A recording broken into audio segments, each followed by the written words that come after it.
আলিফ, এই ঘটনাটা কোথায় ঘটেছিল যদি একটু বলতেন? আমি আবার রাসেল ভাই ইন্ডিয়ার ঘটনায় এসেছি আর কি। যা আমি যখন মুকুন্দপুর থেকে আপনার কলকাতার মুকুন্দপুর থেকে যখন মানে মার্কেট স্ট্রিট আর কি কলকাতা শহরের ভেতরে ওই জায়গায় যাই, যাওয়ার পরে একজন লোকের সাথে আমার কথা হয়। আগেও কথা হয়েছিল বাংলাদেশ থেকে, তখন যাওয়ার পর ওনার সাথে ডিরেক্টলি দেখা সাক্ষাৎ হয়। তো সাক্ষাতে তিনি বলেন যে আমি তোমাকে একটা জায়গায় নিয়ে যাব। তো সে নিয়ে যাওয়ার পরে আমাকে যে জায়গার ঘটনা আর কি সেই জায়গায় যখন যাই, তো যার ঘটনা তার কাছ থেকে শুনতে পাই আর কি। তো রুদ্র আগারওয়াল নামে একজন লোক ছিলেন আর কি ওখানে। তো ওনার বাসার ঘটনাটি রাসেল ভাই 21 দিনের টোটাল। তো যেদিন ঘটনাটি ঘটে, এর আগে সবসময় যেরকম লাইফস্টাইল ছিল সেরকমই ছিল নর্মালি সবকিছু। তার ওয়াইফ, তার এক বড় মেয়ে আছে, মেয়েটি কলেজে পড়তো তখন, আর একটি ছেলে ছিল ক্লাস 4-এ পড়ে। ঘটনাটি শুরু হয় তার মেয়েকে দিয়ে। একটি কাজের ছেলে, মানে ঘরের অর্জব করার জন্য একটি ছেলে নিয়ে আসে ওই বাসায়। তো ছেলেটাকে অ্যাকচুয়ালি একটা লোক সাজেস্ট করে দেয় ওনাকে তো বাসায় নিয়ে যাওয়ার জন্য। তো ছেলেটি যেদিন বাসায় আসে ঠিক সেদিন থেকেই রাসেল ভাই ঘটনা শুরু। তো শীতকাল তো তখন, তো রাতের বেলা পড়ছিল মেয়েটি। তো পড়াশোনা করা অবস্থায় পানি খেতে ড্রয়িং রুম মানে ডাইনিং স্পেসে যায়। বাসাটি 4টা বেডরুমের, অনেক বড় বাসা, ওনার নিজের বাসা আর কি। তো ডাইনিং স্পেসে যখন পানি খেতে যায়, পানি খেয়ে আসার পরে যখন পড়তে বসা অবস্থায় দেখে যে খাটের থেকে কে জানি মানে মুভ করছে খাটের মধ্যে। তো তার খাটের দিকেই তার নজর যায়। নজর যাওয়ার পর দেখে যে তার খাটে একজন মানুষ বসে আছে। খুব সিম্পলি জোরে একটা চিৎকার দেওয়া হয়, কিন্তু চিৎকারটা দেওয়ার কারণ হচ্ছে খাটের মধ্যে তার মধ্যে একটি মানুষকে তিনি দেখতে পান, নিজের মতো। আচ্ছা, ওকে। কিন্তু নিজের মতো মানুষকে দেখার পর যখন অজ্ঞান হয়ে যায়, এটি ওই দিনই থেমে থাকেনি। পরের দিনই ঠিক আবারও একই অবস্থায় তিনি ড্রয়িং রুমে মানে টিভি দেখতে যাচ্ছে বিকালবেলা। নর্মালি ড্রয়িং রুমে টিভি দেখতে যাওয়ার পরে দেখে যে ঠিক তার মতোই সে যেভাবে সোফার উপর বসে ঠিক ওই অবস্থায় বসে আরেকজন তার মতো মানুষ টিভি দেখছে। এক চিৎকারে বাবা মাকে ডাকে। তো ওই মুহূর্তে বাবা মা, ওই দিন আর কি আপনার গভর্নমেন্ট হলিডে, সানডে ছিল। তো বাবা মা দুইজনই আসে। ঘটনাটি ঘটে 1997 সালে। আচ্ছা। তো বাবা মা দুইজনই আসে। আসার পরে বলে কি হয়েছে, বলে যে আমি আমার মতো একটা মানুষকে দেখতে পেলাম। বলে যে তুমি যা দেখতেছো, এর আগে মাকে একবার শেয়ার করে ঘটনাটা, কিন্তু মা জিনিসটা ওভাবে নেয় না। তো তুমি যা দেখতেছো সেটা খুবই মানে অ্যাবনর্মাল, এবং এটা তুমি জোর দিও না মাথার মধ্যে, তাহলে তুমি একটা সময় বিপদে পড়বা। তো একদিন 2 দিন পরপর 3-4 দিনে একই জিনিস দেখতে পাচ্ছে। বাথরুমের দরজা খুলে বাথরুমে ঢুকবে, দেখে বাথরুমের মধ্যে মাথা চুল আছে তার মতো একটি মানুষ। ডিয়ার লিসেনার, ভূতে প্রেমের বাছাইকৃত পর্বে সকলকে জানাই স্বাগত। চলে আসলাম প্রতিদিনের মতো বাছাইকৃত কিছু ভয়ানক ঘটনা নিয়ে। আপনারা এই ভিডিওর মধ্যে শুনতে পারবেন সবথেকে বাছাই করা ভয়ানক ঘটনা। তবে আপনারা যারা প্রতিনিয়ত এই ধরনের বাছাই করা ঘটনা শুনতে ইচ্ছুক, অবশ্যই এই চ্যানেলটি সাবস্ক্রাইব করে নেবেন, কেননা এই চ্যানেলের মধ্যে প্রতিনিয়ত বাছাইকৃত ভয়ানক ঘটনাগুলো পাবলিশ করা হয়। বেশি কথা বলবো না, সরাসরি চলে যাব ঘটনার মধ্যে। চলুন এই ভিডিওর মধ্যে একটি লাইক দিয়ে আমরা প্রত্যেকটা ঘটনা শেষ পর্যন্ত শুনে আসি। বাচ্চা বারান্দায় গেছে, দেখে যে বারান্দায় গান শুনছে বড় একটা হেডফোনে, তার মতো একটি মানুষ। তো এরকম কন্ডিশনে থাকা অবস্থায় মেয়েটি আসলেই মানে মাথা খারাপ হয়ে যেতে থাকে, কোনো কাজে মন বসতে থাকে না। বাবা মাকে বিষয়টি আরো জোরালো ভাবে জানায়। তো বাবা মা তার ডাক্তারের কাছে নিয়ে যাওয়ার পরে, তখন কিন্তু রাসেল ভাই, ওই যে কাজের ছেলেটির কথা বলছিলাম আমি, আসল মূল পয়েন্ট কিন্তু ওটাই। ওর কোনো ইফেক্ট কিন্তু তখনও আসেনি। যখন ডাক্তার দেখিয়ে এসছে, মেয়েটিকে যখন ঘুমের ওষুধ দেয় ডাক্তার, বলে যে তুমি এটা 1 সপ্তাহ খাও। তো ঘুমের ওষুধ খাওয়ার পর মেয়েটির লাইফস্টাইল নর্মাল হয়ে যেতে থাকে। কিন্তু এরপরে মূল ঘটনাটি শুরু হতে থাকে তার বাসায় তার মার সাথে, যে রুদ্র আগারওয়াল বলেছি, তার ওয়াইফের সাথে। ওই দিন সকালবেলা ইলিশ মাছ কুটছিল। তাদের ইলিশ মাছ খুব ফেভারিট পরিবারের সবার। তো ইলিশ মাছ কোটা অবস্থায়, মানে কাটার অবস্থায়, ওই সময় ছেলেটি বাজারের ব্যাগ নিয়ে আসে সাথে। তো বাজারের ব্যাগটি খুলতেই অনেকগুলো মাথা বেরিয়ে আসে, মানুষের মাথা। এটি দেখার পর ওনার মানে মাথা ঠিক থাকে না। এক চিৎকারে দৌড়ে এসে তার হাজবেন্ডকে ফোন দেয়। বাসা টেলিফোন থেকে অফিসে ফোন দেয়। আমার হাজবেন্ড কলকাতার পাওয়ার গ্রিডে চাকরি করতেন। সাথে সাথে ফোন দেওয়ার পর হাজবেন্ড সাথে সাথে বাসায় আসে। কি হয়েছে?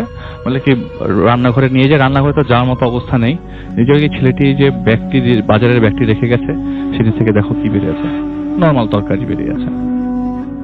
কই কিছু তো ঘটেনি। বলে না, আমি মাত্র যে ইলিশ মাছ কিন্তু যেভাবে ছিল ঠিক সেভাবেই মেঝেতে পড়ে আছে। বলে আমি দেখলাম যে কয়েকটা মাথা বেরিয়ে আসছে মানুষের ব্যাগের থেকে। ওনার মানে মাথা পুরো খারাপ হয়ে গেছে। বলে না, আমি কিছুতেই বিশ্বাস করতে পারছি না, আমার নিজের চোখের সামনে। আমি তো ঘুমন্ত ছিলাম না, আমি কোনো স্বপ্ন দেখছি না, তো এটা তো আমার নিজের চোখের সামনে ঘটছে। ঠিক পরের দিনই রাসেল ভাই, প্রচন্ড শীত, সকালবেলা ভোরবেলা তার হাঁটার অভ্যাস আছে মহিলার। হাঁটতে হাঁটতে যখন সকালবেলা একটা জায়গায় যায়, মানে হাঁটতে আর কি, একটা পার্কের মধ্যে, সেখানে হাঁটতে হাঁটতে তার একটা লোকের সাথে দেখা হয়। সেই লোকটা তাকে বলে যে আপনি তার লোকটার সাথে কথোপকথনে বলে যে আপনার হার্টের সমস্যা আছে, আপনি ডাক্তার দেখান। সে ডাক্তার দেখায়। তার কাছে যে আমার সাথে এখন আমার মেয়ের সাথে এতদিন এত ইনসিডেন্ট ঘটলো, এখন আমার সাথে এই ইনসিডেন্টটা ঘটছে, আমার কাছে মনে হয় যে জিনিসটাতে আসলে কোনো অ্যাবনর্মাল কিছু আছে। সে হার্টের দেখায়, দেখে যে তার হার্টে আসলে সমস্যা আছে। ওপেন হার্ট সার্জারি হয় মহিলার। ওপেন হার্ট সার্জারি যেদিন শেষ হয়, হসপিটালের ঘটনা রাসেল ভাই। হসপিটালের ভেতরে সে ঘুমাচ্ছিল, পাশে তার মেয়ে শুয়েছিল। হঠাৎ করে দেখে যে তার মানে হাতটা বেডের মধ্যে, হাতটার ভেজা লাগে, বেড মানে হসপিটালের যে বেডটাতে সে শুয়েছিল সেটা ভেজা লাগে। তো লাইট জ্বালাতে বলে তার মেয়েকে, লাইট জ্বালিয়ে দেখে যে হাতটি রক্তের মধ্যে পড়ে আছে, তার বুক থেকে রক্ত বেরোচ্ছে প্রচন্ড। তো মেয়েও দেখে জিনিসটা, সাথে সাথে ডক্টরকে ডাক দেয়। যে ডক্টর বলে যেটা অ্যাবনর্মাল, আমরা তো পুরোটা মানে ওপেন হার্ট সার্জারি করলে বুকের মাঝখান দিয়ে স্টিচ থাকে, ওই স্টিচ ফেটে পাগলের মতো রক্ত বেরোচ্ছে, মানে অনেক রক্ত বেরোচ্ছে। তো জিনিসটা কন্ট্রোলে নিয়ে আসে, বাসায় যখন সেফলি নিয়ে ব্যাক করেন, ব্যাক করার পরে আসল ঘটনাটা যেটি ঘটে রাসেল ভাই, উনি রান্না করছিলেন মানে কি, মানে রান্নার তদারকি করছিলেন। বাসায় রান্নার একজন মানুষ রাখা হয়। তো রান্নাঘরে যাওয়ার পরে দেখে যে সেই মানুষটির মাথা নেই রাসেল ভাই, কিন্তু সেটি কথা বলছে তার সাথে, এবং এই জিনিসটি ওই কাজের ছেলেটি থাকা অবস্থায় হচ্ছে। ওই ঘটনার পরে তার ওয়াইফ হাজবেন্ডকে আবার জানায়, বাসায় একটি তান্ত্রিক নিয়ে আসে এবং তান্ত্রিক কিছু রিচুয়ালস দেয় এবং এগুলি পালন করে। তার পালন করার পর 2-3 দিন কোনো সমস্যা হয়নি। সেদিন রাত্রের বেলা, যেদিন আসল ঘটনাটি ঘটে, সেদিন রাত্রের বেলা তিনি ঘুমোচ্ছিলেন। তো ঘুমোতে ঘুমোতে রাত্রেবেলা ঘুম ভাঙে। ঘুম ভাঙার পরে কিছু খাওয়ার সাউন্ড আসে। খাওয়ার সাউন্ডে আসতে থাকে ওই ছেলেটির রুম থেকে। গিয়ে দেখে যে মানে লাইট জ্বালিয়ে অন্ধকার, কি সাউন্ড আসতেছে কেন খাওয়ার থেকে, মনে করে যে চুরি করে কিছু খাচ্ছে নাকি। তো লাইট জ্বালিয়ে দেখে যে ওই ছেলেটি একটি মাথা চাবিয়ে খাচ্ছে। দৌড়ে গিয়ে হাজবেন্ডকে ডাক দেয় এবং ওনার বুকের প্রচন্ড ব্যথা উঠে যায়। হাজবেন্ডও এসে দেখে কই সবকিছুই তো নর্মাল। 21 দিনের লাস্টের দিন রাসেল ভাই, একদম শেষ দিন, একটি ঘটনা যেটি হচ্ছে যে ওই দিন পরের দিন ছেলেটিকে খুঁজে পাওয়া যায় না, ছেলেটিকে আর খুঁজে পাওয়া যায় না। তো একটি খবর আসে পাশের বাসার থেকে যে পুলিশ অনেক জড়ো হয়েছে পাশের বাসায়। তো পাশের বাসার ওই মহিলার কথা শুনে হাজবেন্ডই যায় নিচে, এবং নিচে যাওয়ার পরে দেখে যে আশেপাশের অনেক লোকজন এবং পুলিশ জড়ো হয়ে একটি ম্যানহোলের সামনে দাঁড়িয়ে আছে, এবং ম্যানহোল থেকে একটি লাশ বের করে নিয়ে আসছে। তো অনেক ধাক্কাধাক্কি করে উনি ঘটনার মানে মূলে জানতে চান যে আসলে কি ঘটনা ঘটে। তাকে এলাকায় সবাই চেনে। তো সে যখন গিয়ে দেখতে পায় যে বিভৎস সেই দৃশ্য, মানে বিভৎস সেই ডেড বডি, সারা শরীর একদম মনে হয় যে ড্রেনের ময়লার মতো আছে, কিন্তু পরনে সেই যে জামাটা গতকালকে তিনি তার ওই ছেলেটির গায়ে দেখেছিলেন। তো ডেড বডিটি ওই ড্রেন থেকে পাওয়ার পরে আর কোনো ধরনের ঘটনা ঘটেনি, কিন্তু মজার বিষয় যেটি যে ওই ডেড বডিটি বেওয়ারিশ ছিল এবং তিনি অবাক হয়ে যায় এবং বিষয়টি তিনি বাসায় কাউকে জানায় না। কিন্তু লোকজনের কাছ থেকে শুনতে পাই ওই বেওয়ারিশ লাশটি যখন মানে গন্ধ তো প্রচন্ড পচা দুর্গন্ধ, যখন পোড়াতে যায় পুরানো অবস্থায় আর কি, কাঠগুলা সরিয়ে যে মানে বিকট আওয়াজ হয় এবং অনেক জোরে একটি সাউন্ড হয়, যে মানে মানুষের খুব জোরে, মানে কাউকে খুব কষ্ট দিয়ে মারা হচ্ছে এরকম একটি সাউন্ড খুব জোরে হয়, এবং আশেপাশে যে কাঠগুলার মাঝখানে ডেড বডিটা রেখে পোড়ানো হয়েছে সেই কাঠগুলা ছিটকে পড়ে যায়। এগুলি তার ওই এলাকার লোকজন যারা ওই ডেড বডিটাকে পুড়িয়েছে শ্মশানে নিয়ে যায় তাদের কাছ থেকে শোনে, কিন্তু বাসায় জিনিসগুলো শেয়ার করতে পারেনি। ডেড বডিটি ওই আপনার ম্যানহোল থেকে পাওয়ার পরে কিন্তু তাদের বাসায় কোনো ধরনের সমস্যা হয়নি। ডেড বডিটি কি আসলে 21 দিনের পুরনো ছিল? না, যখন ডেড বডিটি পোস্টমর্টেম করে নিয়ে যাওয়া হয় পোড়ানোর জন্য, ডেড বডিটি মানে ডাক্তাররা বলে মিনিমাম 3 থেকে 4 মাস আগে ডেড বডি ছিল এখানে। অনেক 21 দিন তাদের সাথে কে ছিল? এই সেটা যে হচ্ছে main হচ্ছিল। প্রশ্ন। আচ্ছা, এখন Okay. এটা কি এটারই কোনো ধরনের সংকেত কি যে এখানে ডেড বডিটার কারণে কি তাদের ইফেক্ট পড়েছে বা কি তাদের সাথে ডেড বডির কোনো রিলেশনশিপ নেই, অথচ তাকে কিন্তু খুঁজে পাওয়া যায়নি যে তাকে সাজেস্ট করেছে এই হুম। যে বাচ্চা ছেলেটাকে রাখার জন্য। ওকে, অনেক ধন্যবাদ আলিফ। চলে যাই আমাদের নেক্সট যে গেস্ট সেই ফারহানের কাছে। ফারহান, কোথাকার ঘটনা এটা এবং কিভাবে কি ঘটেছিল একটু শুনি। হ্যালো লিসেনার্স, আমি ফারহান। আর রাফেল ভাই, আজকে আমি এখন যে ঘটনাটা শেয়ার করব সেটা মূলত আমার নিজের এক্সপেরিয়েন্স করা। এবং এখানে একটা কথা বলবো, আমি তো অনেক আগে থেকে ভূতের ফিল্মে অনেক ঘটনা শেয়ার করেছি, কিন্তু এই স্পেসিফিক আমার যে নিজের যে এক্সপেরিয়েন্স, এই ঘটনাটা আমি কখনো শেয়ার করিনি। আসলে কখনো আমি ওই সাহসটাই ছিল না শেয়ার করার মতো। আমি যখন প্রায় তিন দিন আগে যখন বাবা ভাইকে ঘটনাটা শেয়ার করি, তো উনি আমাকে বলেন যে না, এই ঘটনাটা যেন আমি ভূতের ফিল্মে শেয়ার করি। তো দ্যাটস ওয়াই আজকে আমি ঘটনাটা শেয়ার করতেছি ভূতের ফিল্মে। তো আমি ঘটনায় চলে যাই। আমার ঘটনা যেটা, যখন 2007-এ আমি এইচএসসি শেষ করলাম, তখন যেটা হয় যে আমি ইউসিসি একটা ইউনিভার্সিটি ভর্তি কোচিং ছিল ফার্মগেটে, সেখানে ভর্তি হই। এবং কোন একটা পার্সোনাল কারণে যেটা হয় যে আমি আমার যে এই ফার্মগেটের শাখা থেকে ট্রান্সফার হয়ে সাভারের শাখায় ক্লাস করার জন্য যাই। তো দেখা যেত যে আমি আমার পুরান ঢাকা থেকে প্রায় সপ্তাহে 3 দিন ওখানে ক্লাস করতে যেতাম। তো কোন একটা কারণে যেটা হয় যে 1 মাস পরে ক্লাসটা আমি ছেড়ে দিই, এবং অ্যাজ এ রেজাল্ট যেটা হয় যে ওখানে কিছু লোকাল সাভারের ছেলেপেলের সাথে আমার খুব ভালো ফ্রেন্ডশিপ হয়ে যায়, যারা আমার সাথে ক্লাস করতো। তো এর মধ্যে কয়েকজনের সাথে মোটামুটি আমার প্রায় রেগুলার কন্ট্যাক্ট হতো, কমিউনিকেশন থাকতো। কিন্তু এরপরে যেটা হলো যে 2007 থেকে আস্তে আস্তে 2010-এ আসলাম। তো 2010-এ তখন আমার একজনের সাথে খুব ভালো একটা কন্ট্যাক্ট ছিল। 2010-এ ওই সাভারে থাকতো একটা ছেলে, ও তখন জাহাঙ্গীরনগরে ভর্তি হয়ে যায়। আর তখন আমি আবার এসএসসি-তে ভর্তি হয়ে যাই। তো 2010-এর অক্টোবর 16-এ আমার একটা এক্সাম ছিল। এবং তখন যেটা হতো যে আমি ভোরের দিকে ঘুমাতে যেতাম রাত্রে। তো সেদিন 2010-এর অক্টোবর 14-এ আমি যেটা করি যে ঠিক ভোর 6টার দিকে ঘুমাতে যাই ভোরবেলা। এবং ঠিক সকাল 8:30 থেকে 9টার ভিতরে আমার ঘুমটা ভেঙে যায়, 2 থেকে আড়াই ঘন্টার মধ্যে আমার ঘুমটা ভেঙে যায়।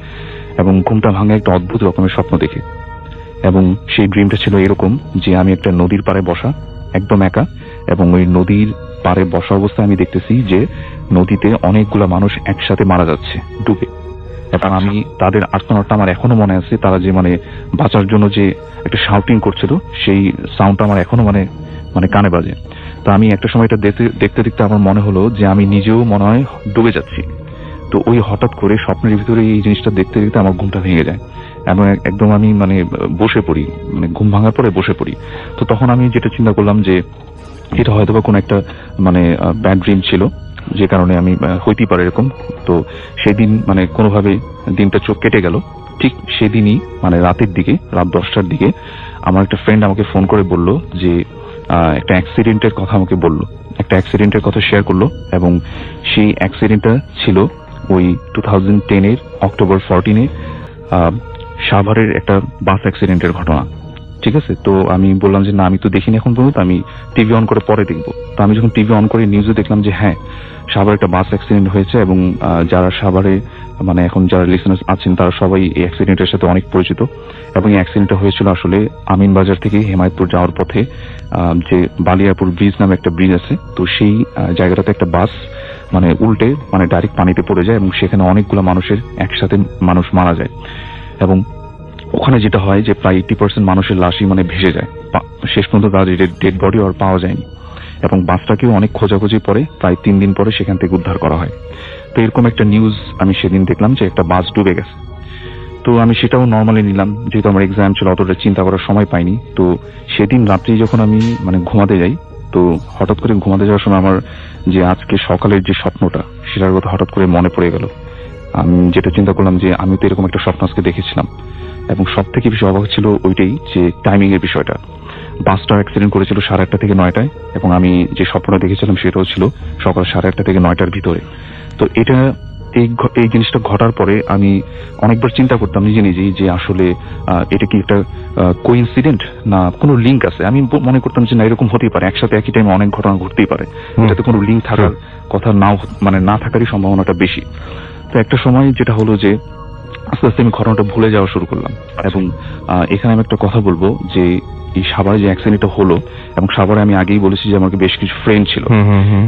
তখন ওই অ্যাক্সিডেন্টটা যেদিন হয় এর পরেও প্রায় 2-3 মাসের মাঝখানে আমার কিন্তু একবারও মনে হয়নি আমার ওই ফ্রেন্ড গুলো কেমন আছে, ওদেরকে ফোন করে জানি, মানে ওদের কথা আমার মনেই হয়নি যে একবার ফোন করে দেখি যে ওরা কি মানে কোনো বিপদে পড়ছে না ঠিকই আছে। তো হঠাৎ 2 থেকে 3 মাসের মানে 3 মাস কেটে গেছে, এরকম একটা টাইম কেটে যায়, 3 মাসের মতো কেটে যায়। তো হঠাৎ করে একদিন রাত্রে যেটা হলো, এই ঘটনাটা আমি পুরোই ভুলে গেছি, কোনো মানে ইয়া নাই, মানে ভুলে গেছি, কোনো কিছু মনে নাই আর। তো একদিন হঠাৎ করে রাতের বেলা যেটা হলো যে আমি তখন আমাদের বাসার যে উপরে 3 তলা ছাদে, ওখানে একটা চিলেকোঠা ছিল ছোট, ওখানে থাকতাম। আর আমার যে টয়লেটটা ছিল সেটা ছিল আমাদের বাসার ছাদের ঠিক শেষ প্রান্তে। তো আমি নর্মালি আমার কাজটা শেষ করে তখন প্রায় 1:30 কি 2টার মতো বাজে রাত্র, টয়লেট করে যখন আমি আমার রুমের দিকে যাচ্ছি, তখন হঠাৎ করে আমার কাছে মনে হচ্ছে যে কোন একটা স্মেল আসতেছে আমার কাছে। স্মেলটা হচ্ছে এরকম যে কোনো কিছু যদি পচে যায়, কোন একটা দেহ যদি পচে যায়, ঠিক যে এরকম একটা গন্ধ, ঠিক সেরকম একটা গন্ধ আসতেছে। এবং এটা প্রথমে যখন আসলো আমার কাছে, তখন আমি মনে করলাম যে হয়তো বা কোনো ইঁদুর টিদুর বা কোনো একটা অ্যানিমেলস হয়তো বা মারা গেছে আশেপাশে, ওখান থেকে আসতেছে। এবং এই যেখান থেকে গন্ধটা আসতেছিল সেটা হচ্ছে আমাদের টাঙ্কির ঠিক পাশে দক্ষিণ সাইডে একটা ছোট চিকন জায়গা আছে, যে জায়গাটা মানে সবসময় খালি থাকে, এবং ওই জায়গাটাতে যদি কেউ যায় সেটাও দেখতে পারা যাবে, যে এমন না যে মানে একদম মানে পেছনের দিকে যে দেখা যাবে না, এরকম না। এবং ওটার পরে ছিল একটা অনেক বড় মাঠ।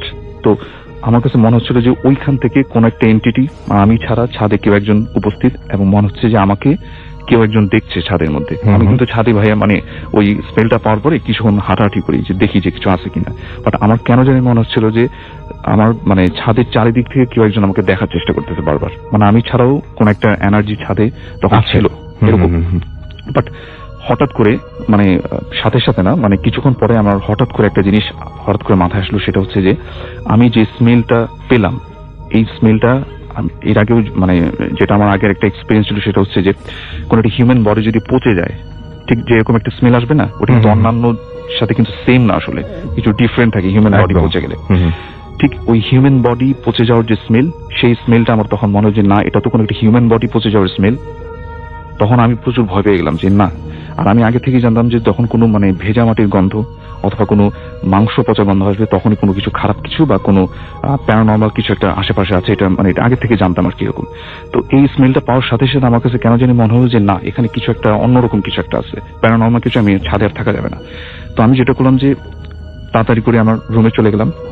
রুমে যে আমার যে যতগুলো উইন্ডো ছিল সবগুলো একদম ভালো মতো অফ করে একদম বিছানায় ঘুমাতে চলে গেলাম। মানে আমার তখন এত ভয় করতেছিল যে মানে আমি কিছু মানে অন্য কোনো চিন্তাই করতে পারতেছিলাম না। আর এখানে আরেকটা কথা আমি বলবো, তখনও কিন্তু আমার মাথায় কোনো চিন্তা আসেনি যে আমার কোনো পরিচিত বা এরকম কোনো বা এই অ্যাক্সিডেন্টের কথা যেটা আমি একটু আগে শেয়ার করলাম, এরকম কোনো মানে চিন্তাই কিন্তু আমার মাথায় ছিল না তখন। তো আমি যখনই ঘুমাতে গেলাম এবং যখন আমি আমার চোখটা বন্ধ করলাম, তখনই আমার হঠাৎ করে আমার চোখে ভেসে আসলো আমার একটা বন্ধু, যে বন্ধুটার সাথে আমার প্রায় রেগুলার কমিউনিকেশন হয়তো সাভারে থাকতো, ওই ছেলেটার চেহারা। এবং সেদিন রাত্রে ভাইয়া আমি একটা মিনিটের জন্য ঘুমাইতে পারিনি।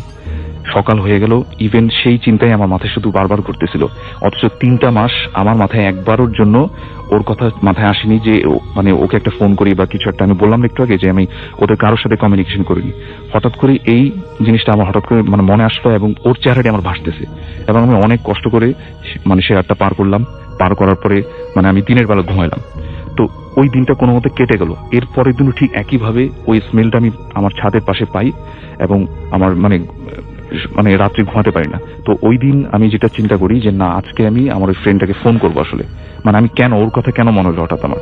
তো আমি আমার ফোন বুকে গেলাম এরপর দিন সকালবেলা ওকে ফোন করার জন্য, এবং দেখলাম যে আমার ফোনে 6টা নাম্বার সেভ করা ওর নামে। কারণ ও আমাকে একের সময় এক একটা নাম্বার দিয়ে ফোন করতে আমি সেভ করে রাখতাম।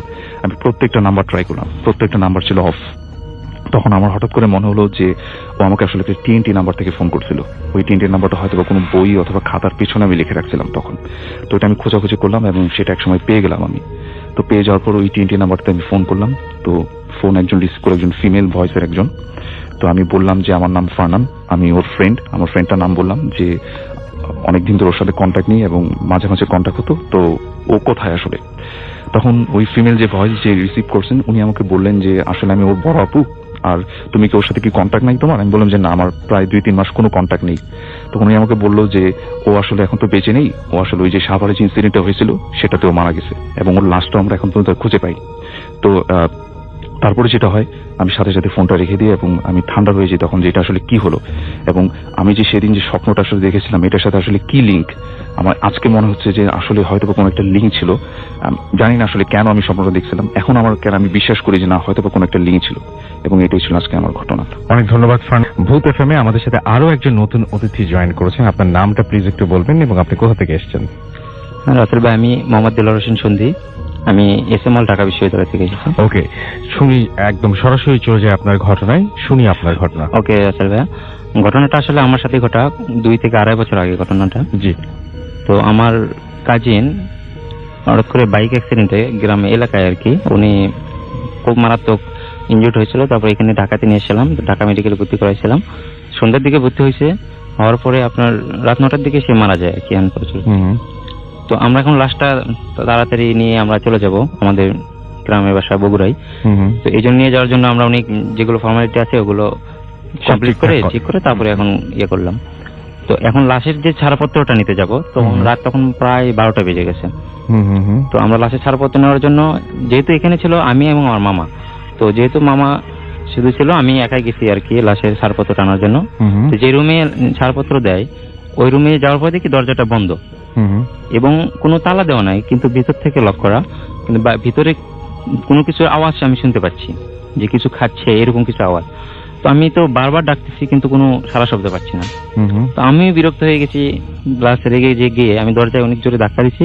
তারপর ভিতর থেকে এমন মানে একজন বের হলো আর কি, একটা লোক, কিন্তু তাকে আমি আসলে ওইভাবে দেখবো ওখানে ওইরকম দায়িত্ব থাকবে এরকম ব্যক্তি, কিন্তু সেটা আশা করি নাই। তো উনি আসলে চুল উস্কো খুস্কো ছিল, চোখ একদম লাল ছিল, আর উনি যে আমার প্রতি খুব বিরক্ত হয়েছে এটা আমি বুঝতে পারলাম। বিরক্ত হয়েছে? হ্যাঁ, অনেক বিরক্ত হয়েছে যে আমি কেন তাকে ডিস্টার্ব করলাম।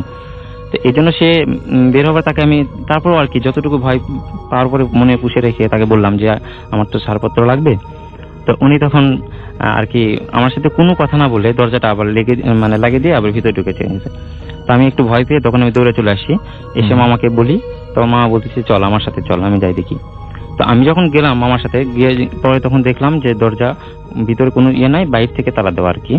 তো আর কেউ নেই আর ভিতরে। আমরা অনেক ডাকাডাকি করার পর কাউকে পাইলাম না। তারপরে যখন আমরা ব্যাক করে আসতেছি তখন একটা লোক আসতেছে, তাকে জিজ্ঞাসা করলাম যে এখানকার দায়িত্ব কে? তো উনি বললো আমি আর কি। তখন আমরা বললাম তাহলে 5 মিনিট আগে তো আমি আসছিলাম আর কি, তো তাকে তখন তো দেখলাম না। তো বলছে আমি একটু আধা ঘন্টা আগেই তো আমি বের হয়েছিলাম একটা কাজে, একটু বাইরে গেছিলাম, তো এখন আসছি, বলেন আপনাদের সমস্যা কি? তো যাই হোক তাকে ঘটনাটা খুলে বললাম। তারপরে যাই হোক সে লাশের ছাড়পত্র দিচ্ছে। আমরা লাশটা নিয়ে এখন অ্যাম্বুলেন্স একটা ভাড়া করে আমরা বগুড়ার উদ্দেশ্যে রওনা দিচ্ছি। আচ্ছা। আসলে ঘটনাটা যে ভয়ঙ্কর যে ঘটনাটা এটা আসলে পরেই ঘটে আর কি। তো আমরা যখন টাঙ্গাইল পার হয়েছি তখন প্রায় রাত 2:30-3:30 বাজে এরকম।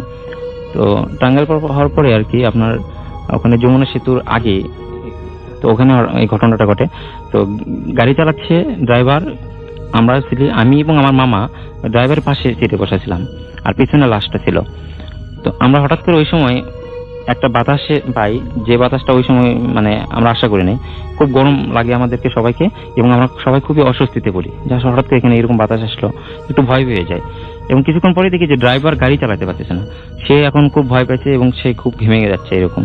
তো বারবার মামা বলতেছে কি হয়েছে, সমস্যা কি? তো বলতেছে স্যার আমি জানি না, আসলে গাড়ি চালাতে পারতেছে না। তো এইভাবে কথা বলতে বলতে হঠাৎ করে মনে হচ্ছে যে আমাদের পিছনে যে ফিস ফিস আওয়াজ এরকম একটা কিছু যেন শুনতে পাচ্ছি, যে পিছনে আমাদের কিছু কেউ কথা বলতেছে। আমিও আমার দিকে তাকাই, মামা আমার দিকে তাকায়। তো আসলে কিছু বলি না দুজনকে, কিন্তু আমি শুনতে পাচ্ছি স্পষ্ট যে ফিস ফিস আওয়াজ। তারপরে হঠাৎ করে পিছনের দিকে একটু তাকায় দেখি যে মনে হচ্ছে যে আমাদের পিছনে যে লাশটা ছিল আমার কাজিনে, উনি মনে হয় লাশটা উঠে বসলে, অ্যাম্বুলেন্সের ভিতরে উঠে বসছে। তো এটা মানে বুঝতে পারলাম যে আফসা আছে, এবং যে চাদর দিয়ে মুড়ানো ছিল লাশটা, তো ওই লাশটা ওই চাদরটা আমি না ওইভাবে বুঝতে পারছি যে ওইরকম করে আফসা ছায়ের মতো। এটা ভয় পেয়ে মামাকে বললাম মামা এই অবস্থা। মামাও একটু দেখছে মনে হয়। তারপর ড্রাইভারকে গাড়ি থামাতে বলছে। গাড়ি থামানোর পরে এখন আমরা নামছি, সবাই নামছি রাস্তায়। নেমে যখন পিছনে আসছি এসে দেখি যে লাশে ওই অ্যাম্বুলেন্সের যে পিছনের দরজাটা ছিল ওটা খোলা। তো পিছনের দরজাটা যখন খোলা পাইছি, এরপরে যখন হলো আমরা তো ভয় পেয়ে গেলাম যে পিছনের দরজা কিভাবে খোলা হলো। তার ভিতরে গিয়ে দেখি কোনো লাশ নেই, কিন্তু ওই চাদরটা পরে আছে। তো চাদরটা আছে ওখানে যেটা ছিল, তখন আমরা মনে করলাম যে হয়তো বা লাশ পড়ে গেছে ঝাঁকুনিতে, এরকম কিছু। তো আমরা পিছনে দিকে কিছু ব্যাক করছি যে কোথায় পড়ছে লাশ। বেশি দূর না, 20 থেকে 25 কদম একটু পিছনে আসার পরেই দেখি যে আপনার ওই লাশটা রাস্তার পাশে আর কি বসে আছে, মানে শুয়ে আছে ওইভাবে, কিন্তু লাশটা অক্ষত ছিল, আগে যেরকম ছিল ওইরকম আছে, কোনো ক্ষতি হয়নি। তো রাসেল ভাই, আমি আসলে মানে খুব ভয় পেয়ে গেছি এই জন্য যে লাশটা যদি ঝাঁকুনিতে পড়তো তাহলে আসলে রাস্তার মাঝখানে পড়ার কথা, কিন্তু রাস্তার সাইডে, একদম সাইডে কিভাবে পড়বে, তো এটা থেকে খুব ভয় পেয়ে গেছি। তো এখন মামা যাই হোক দোয়াদুর বলতেছে, আমরাও দোয়াদুর করে লাশটা তো নিয়ে আসতে হবে, আর কেউ না, আমি আর মামা যেহেতু, আর ড্রাইভার ছিল, তো আমরা ধরাধরি করে লাশটা আবার অ্যাম্বুলেন্সে তোলার জন্য চেষ্টা করি। তো অ্যাম্বুলেন্সে তুলবো, এই সময় থেকে আমার পাশে দিয়ে একটা লোক যাচ্ছে আর কি, মানে চাদর মুড়ি দিয়ে এভাবে যাচ্ছে। তো হঠাৎ করে সেই দিকে তাকায়, আমাদের দিকে তাকায়, আমারও চোখ কেন জানি হঠাৎ করে ওই সময় তার দিকে যায়। এবং যাওয়ার পরে আমি যেটা দেখি যে আমি যখন লাশ সারপত্র টানতে যাই তখন যে লোকটাকে দেখেছিলাম উস্কো উস্কো চুল, মানে ভয়ঙ্কর চেহারা এক কথায়, ওই লোকটা পাশে দিয়ে যাচ্ছে, কিন্তু কারোর সাথে কোনো কথা বলে নাই। তো ওটা দেখে তো আমি একদম থেমে গেছি।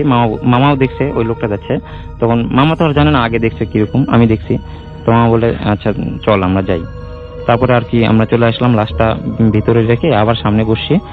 তো আসলে ঘটনা এখানে শেষ হতে পারতো, কিন্তু আসলে শেষে আরেকটু ভয়ঙ্কর কিছু ঘটে। তো আমরা যখন আসি, আমরা বগুড়া থেকে আমাদের এলাকায় যখন যাব, তো ওখানে যাওয়ার সময় রাস্তা এমন একটা জায়গা পার হতে হয় যে রাস্তার দুই পাশেই জঙ্গল, ওই জঙ্গলের মাঝখানে দিয়ে রাস্তা যায় না, সরু রাস্তা একদম, জাস্ট একটা গাড়ি যাবে এরকম। তো আমরা ওখানে আসি এই সময় প্রায় ফজর আজান পড়বে, এরকম 4টা 4:30 বেজে গেছে এরকম টাইমে। তো হঠাৎ করে জঙ্গল ভিতর থেকে দেখি যে হঠাৎ করে একটা কালো বিড়াল বেরোলো, এরপরে এই পাশ থেকে দেখি যে হ্যাঁ একটা কুকুর বেরোলো, এভাবে হঠাৎ করে দেখি যে 15 থেকে 20টা এরকম বিভিন্ন প্রাণী ওখানে, কুকুর, বিড়াল, আরো কি কি যেগুলো আমরা হয়তো দেখি নাই আগে, পরিচিত ছিলাম না। তো ওখানে এসে রাস্তা এমন ভাবে ব্লক করছে যে আমাদের ড্রাইভারটা গাড়ি থামাতে বাধ্য হয়েছে, যে এখন যাইতে পারতেছি না আমরা, এমন অবস্থা। তো ওখানে আমরা প্রায় 10 মিনিটের মতো ওখানে স্টে করছিলাম, যে আসলে কিভাবে যাব, সামনে তো এতগুলো প্রাণী। তো এখানে হওয়ার পরে মামা খুব দোয়াদৌড় করতেছে। তারপরে এখন দোয়াদৌড় পড়তে পড়তে আস্তে আস্তে ফজর আজান দিছে, তখন ওই প্রাণীগুলো মানে তারা নিজেরা আবার চলে গেল ভিতরে, জঙ্গলের ভিতরে চলে গেল। এরপরে মামা বললো, ড্রাইভারকে বললো আচ্ছা ঠিক আছে তাহলে তুমি চলো। তারপর আমরা এসে আসলে তারপর লাশ দাফন টাফন করে ভালো করে মানে করা হয়েছে। এরপরে আর আসলে ওইরকম অনেক ধন্যবাদ আপনাকে। আমরা চলে যাবো আমাদের পরবর্তী ঘটনায়, সময় খুবই কম আমাদের হাতে আসলে। আমরা পরবর্তী ঘটনায় যাচ্ছি। আমাদের পরবর্তী অতিথি, আপনার নামটা প্লিজ একটু আরো একবার বলবেন এবং তারপর আপনার ঘটনায় চলে যাবেন। আসসালামু আলাইকুম, আমি তানভীর বলছি, এসেছি সেন্ট্রাল রোড থেকে। এখন যে ঘটনাটি আমি শেয়ার করব সেটি আমার ওয়াইফের ফুফাতো বোনের হাজবেন্ডের সাথে ঘটেছিল 1989 সালের দিকে। তো ঘটনা শুরু করার আগে আমি কয়েকটি শব্দ হাইলাইট করছি। 3 রাস্তার মোড়, বটগাছ, কালী মন্দির। আমি ঘটনাটি ওনার মতো করে শেয়ার করছি। একবার ব্যবসার কাজে আমি ঢাকা আসি এবং সারাদিন কাজ করে ঠিক সন্ধ্যা 7:30টার দিকে আমি বাসে চড়ি। আমার গন্তব্য হচ্ছে টাঙ্গাইল। সেখান থেকে আমি করটিয়াতে নামবো এবং সেখান থেকে আমি বাসাইল যাব। বাসাইল আমার বাড়ি।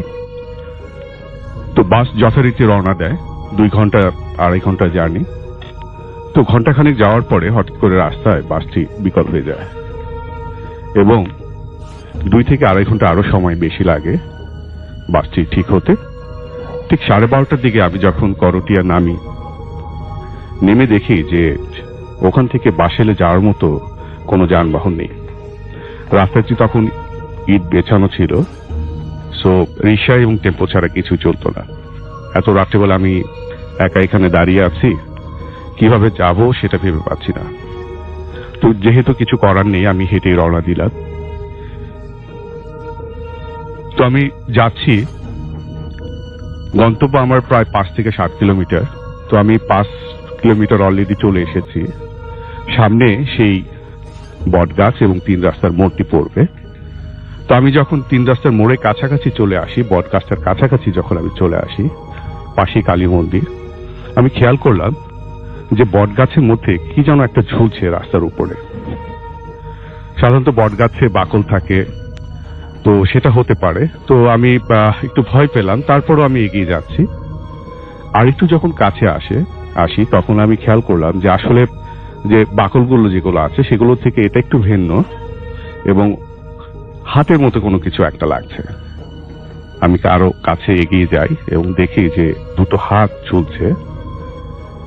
আমি প্রচন্ড ভয় পাই। আরো কাছে যখন আমি যাই তখন দেখি যে হাত দুটো নেড়ে আমার দিকে ধেয়ে আসছে লম্বা হয়ে আমাকে ধরার জন্য। বাঁদিকে যে রাস্তাটা আছে সেই রাস্তা দিয়ে আমি সোজা একটি দৌড় দিই, দিক বিদিক শূন্য ভয়ে, প্রচন্ড ভয়ে। কিছু দূর যাওয়ার পরে আমি একটা বাড়ি দেখতে পাই এবং সেখানে কাছাকাছি পৌঁছানোর পরে যে খড়ের যে স্তূপ করা থাকে সেখানে পড়ে যায়। তো পড়ে যাওয়ার সময় আমি চিৎকার করছিলাম যে বাঁচাও বাঁচাও। তো হঠাৎ দেখি যে একটি লোক এগিয়ে আসলো আমার দিকে, আমাকে জিজ্ঞেস করলো যে কি হয়েছে। তো আমি ওনাকে দেখে একটু স্বস্তি পাই এবং ওনাকে বলি যে ভাই আমি ভয় পেয়েছি প্রচন্ড, আমাকে একটু পানি খাওয়ানো যাবে? তো বললো ঠিক আছে পানি খাওয়াবো, কিন্তু আপনি হয়েছেটা কি একটু বলবেন? আমি বললাম যে আমি ভয় পেয়েছি, বট গাছের ওখানে দুটো হাত আমি দেখতে পেয়েছি এবং একটা শব্দ আমি পেয়েছি, বিদ্যুপাত্মক একটা হাসি শব্দ। তো লোকটি বলল যে আপনি হাত দেখেছেন, কিরকম হাত? তো আমি বললাম যে হাত দুটো খুব লম্বা হয়ে আমার দিকে আসছে। লোকটি তখন আমার দিকে তাকিয়ে বলল দেখেন তো এইরকম কিনা। আমি দেখলাম যে দুপাশে উনি হাতটি প্রসারিত করে দিচ্ছেন এবং হাতটি লম্বা হয়ে যাচ্ছে। তার চোখ টকটকে লাল, মুখে সেই বিদ্যুপাত্মক হাসি। আমি আর সহ্য করতে পারিনি, সাথে সাথে জ্ঞান হারালাম। পরের দিন সকালবেলা আমাকে উদ্ধার করা হয় এবং আমি দীর্ঘ মাসখানেক অসুস্থ ছিলাম এবং তারপরে ধীরে ধীরে আমি সুস্থ হই। সেই বটগাছটা এখন আর নেই এবং রাস্তাটাও এখন পাকা হয়ে গিয়েছে, প্রচুর যানবাহন চলে। কিন্তু আমার স্মৃতি থেকে এই ঘটনাটি এখনো মুছে যায়নি। ধন্যবাদ রাসেল ভাই। অনেক ধন্যবাদ আপনাকে। এটা চলে যাচ্ছে আবারও বাবু ভাইয়ের কাছে এবং আমাদের টাইম যেহেতু কম, অনেকের SMS, অনেকের কমেন্ট মিস করতে হচ্ছে আজকে। বাবু ভাই আপনার লাস্ট ঘটনাটা শুনে ফেলি, হাতে সময় খুব কম। এই কাহিনীটা এসছে হচ্ছে আপনার ইন্ডিয়ার আসাম থেকে, ধুবড়ি নামে একটা সিটি। ছেলেটা বলেছে ওর নাম হচ্ছে আসিফ। তো আসিফ মুস্তাফা। তো ওর বয়স বেশি না, হি ইজ অনলি 17। ওর কাহিনীটা হচ্ছে ওর 12 বছর বয়সের সময়কার কাহিনী। তো ওই সময় ওরা নাকি একটা বাড়িতে মুভ করে যখন ওর বয়স 12। বাড়িটা ছিল বেশ পুরনো, কিন্তু বাড়ি সম্পর্কে এমন কোনো মানে কথা প্রচলিত নাই যে বাড়িটার মধ্যে হন্টেড কিছু আছে বা সামথিং। আচ্ছা, তো বেশ পুরনো বাসা এবং ওই বাসায় যখন থাকা শুরু করে প্রথম কিছুদিন নর্মালি নাকি থেকেছে, কিছুই দেখেনি। তো অল অফ এ সাডেন একদিন রাতের বেলা ও শুয়ে আছে, মুখের উপর চাদর দেওয়া, প্রায় মুখের কাছাকাছি বুকের উপর চাদর টানা। হঠাৎ করে চোখ মেলে দেখে যে একটা বুড়ি দাঁড়িয়ে আছে, বুড়ো একটা মহিলা, এবং সে সাদা শাড়ি পরা একটা বুড়া মহিলা তাকে আছে। এবং সে দেখার সাথে সাথে প্রচন্ড ভয় পায় এবং তার শরীরটা আপনার স্টিফ হয়ে যায়, নড়তে চড়তে পারে না একদম। তো এটাতে সে খুব স্টিফ হয়ে যায়, কথা বলার চেষ্টা করে, যেটাকে আমরা স্লিপ প্যারালিসিস বলি। হ্যাঁ, থিংস লাইক দ্যাট। আচ্ছা, তো এরকম হয়, নড়তে তো পারে না। একসময় সে ওই অবস্থায় ঘুমিয়ে যায়, সকালে ঘুম ভাঙে এবং সে ফিল করে যে এখন সে মানে ভালো আছে। বাট রাতের স্মৃতিটা ওর মনে খুব ভয় দাগ কেটে যায় আর কি। তো এরপরে একদিন ও এরকম আপনার শুয়ে আছে বাসায়, রাতের বেলা ঘুমিয়ে পড়ে, ওর আব্বু টিভি দেখছিল। তো অল অফ এ সাডেন যেটা হয়, প্রচন্ড পেইন নিয়ে ঘুম থেকে ওঠে। হঠাৎ করে মনে হয় প্রচন্ড, হঠাৎ করে ধাক্কা এবং ব্যথা। আচ্ছা, তো যেটা ফিল হয় যে তার গায়ের মধ্যে ফ্যানটা খুলে পড়ছে, সিলিং ফ্যানটা, এবং কিছু অংশ তার নাকি বুকের ডান দিকে ঢুকে গেছে হালকা। তো এই অবস্থায় তাকে হাসপাতালে নিয়ে যায় বাবা মা, তাকে নিয়ে যায়, ট্রিটমেন্ট দেয়। পরে হাসপাতাল থেকে নিয়ে আসে ওকে। তো নিয়ে এসে যখন নাকি শোয়ায় রাখে, একসময় ঘুম আসছে না, ও নাকি তাকায় দেখে যে সিলিং এর দিকে, আচ্ছা, আপনার সিলিং থেকে ওই বুড়িটা ঝুলে আছে, সিলিং এর সাথে লেগে আছে ছাদের সাথে যেমন, ঠিক আছে। এবং ওকে দেখে আপনার মানে মুখ হাঁ করে একটা হাসি দিছে এবং বেশ গড়গড় একটা শব্দ করতেছে ভিতর থেকে। এবং তখনও তার এই সেম জিনিসটা হয়, সে হঠাৎ করে ওই যে প্যারালিসিস মতো হয়ে যায়, নড়াচড়া করতে পারে না এবং শক্ত হয়ে যায়। তো এরপরও সে এই বুড়িকে আরো 2-1 বার দেখে কিভাবে। তো এবং আস্তে আস্তে জিনিসটা নাকি ওর জীবন থেকে চলে যায়, এরপর আর এই স্লিপ প্যারালিসিসটা হয় না। তো ওর প্রশ্নটা ছিল যে আমার এই ছোট অভিজ্ঞতাটা একটু শেয়ার করুন ভূত এফএম এ। আর একটা প্রশ্ন ছিল যে আসলে কি এটা স্লিপ প্যারালিসিস বা এরকম কি হতেই পারে, কিন্তু তাহলে বুড়িটাকে কেন দেখলাম একদম, এবং ফ্যানটা কেন খুলে পড়লাম আমার বুকের উপরে। ট্রু। হ্যাঁ এটাই হ্যাঁ ছিল। এটা একটা বিরাট আসলে কোশ্চেন, কিন্তু আসলে মানে ব্যাপারটা হচ্ছে যে অনেকেই বলেন যে স্লিপ প্যারালিসিসের কথা আপনি বলছেন, জি। অনেকেই কিন্তু আবার এটা মানতেও চান না, অনেকে মানতেও বলেন চান না, অনেকে right. মানতে চান না, অনেকে বলেন যে না, মানে মেডিকেল সিমটম যা বলে সেটা হচ্ছে আসলে ঠিক সব সময় সেটার সাথে যায় না। যায় না, right. অনেকে বলেন যে না, শোয়ার সমস্যা হলে এরকম হতে পারে, কিন্তু অনেকে শোয়া পরে চেঞ্জ করে দেখেছেন Change করে তারপরে রাখেন। হচ্ছে। এবং রাসেল ভাই এটা কিন্তু আমার সাথেও ঘটেছে অনেক সময়। হুম, হ্যাঁ, but the thing is but medical যে টার্মটা মানুষ দেয় যে আপনার একটা যে কোনো কারণে শরীরে অক্সিজেন অভাব বিশালভাবে হয় এবং শ্বাস প্রশ্বাস আটকায় যায়, কিন্তু তখনকার সাথে আপনার ওই ফিয়ারটা, অনেকে বলে যে আপনার ওয়ার্স ফিয়ার কাম আউট করে, কিন্তু আমি আমার জিনিস জানি যে আমি যেসব জিনিসকে ভয়, মানে আমি যে জিনিসটা আমার মনে ভয় লালন করি কোন একটা বিষয়, সেরকম কিছু কিন্তু আমার কাছে আসে নাই।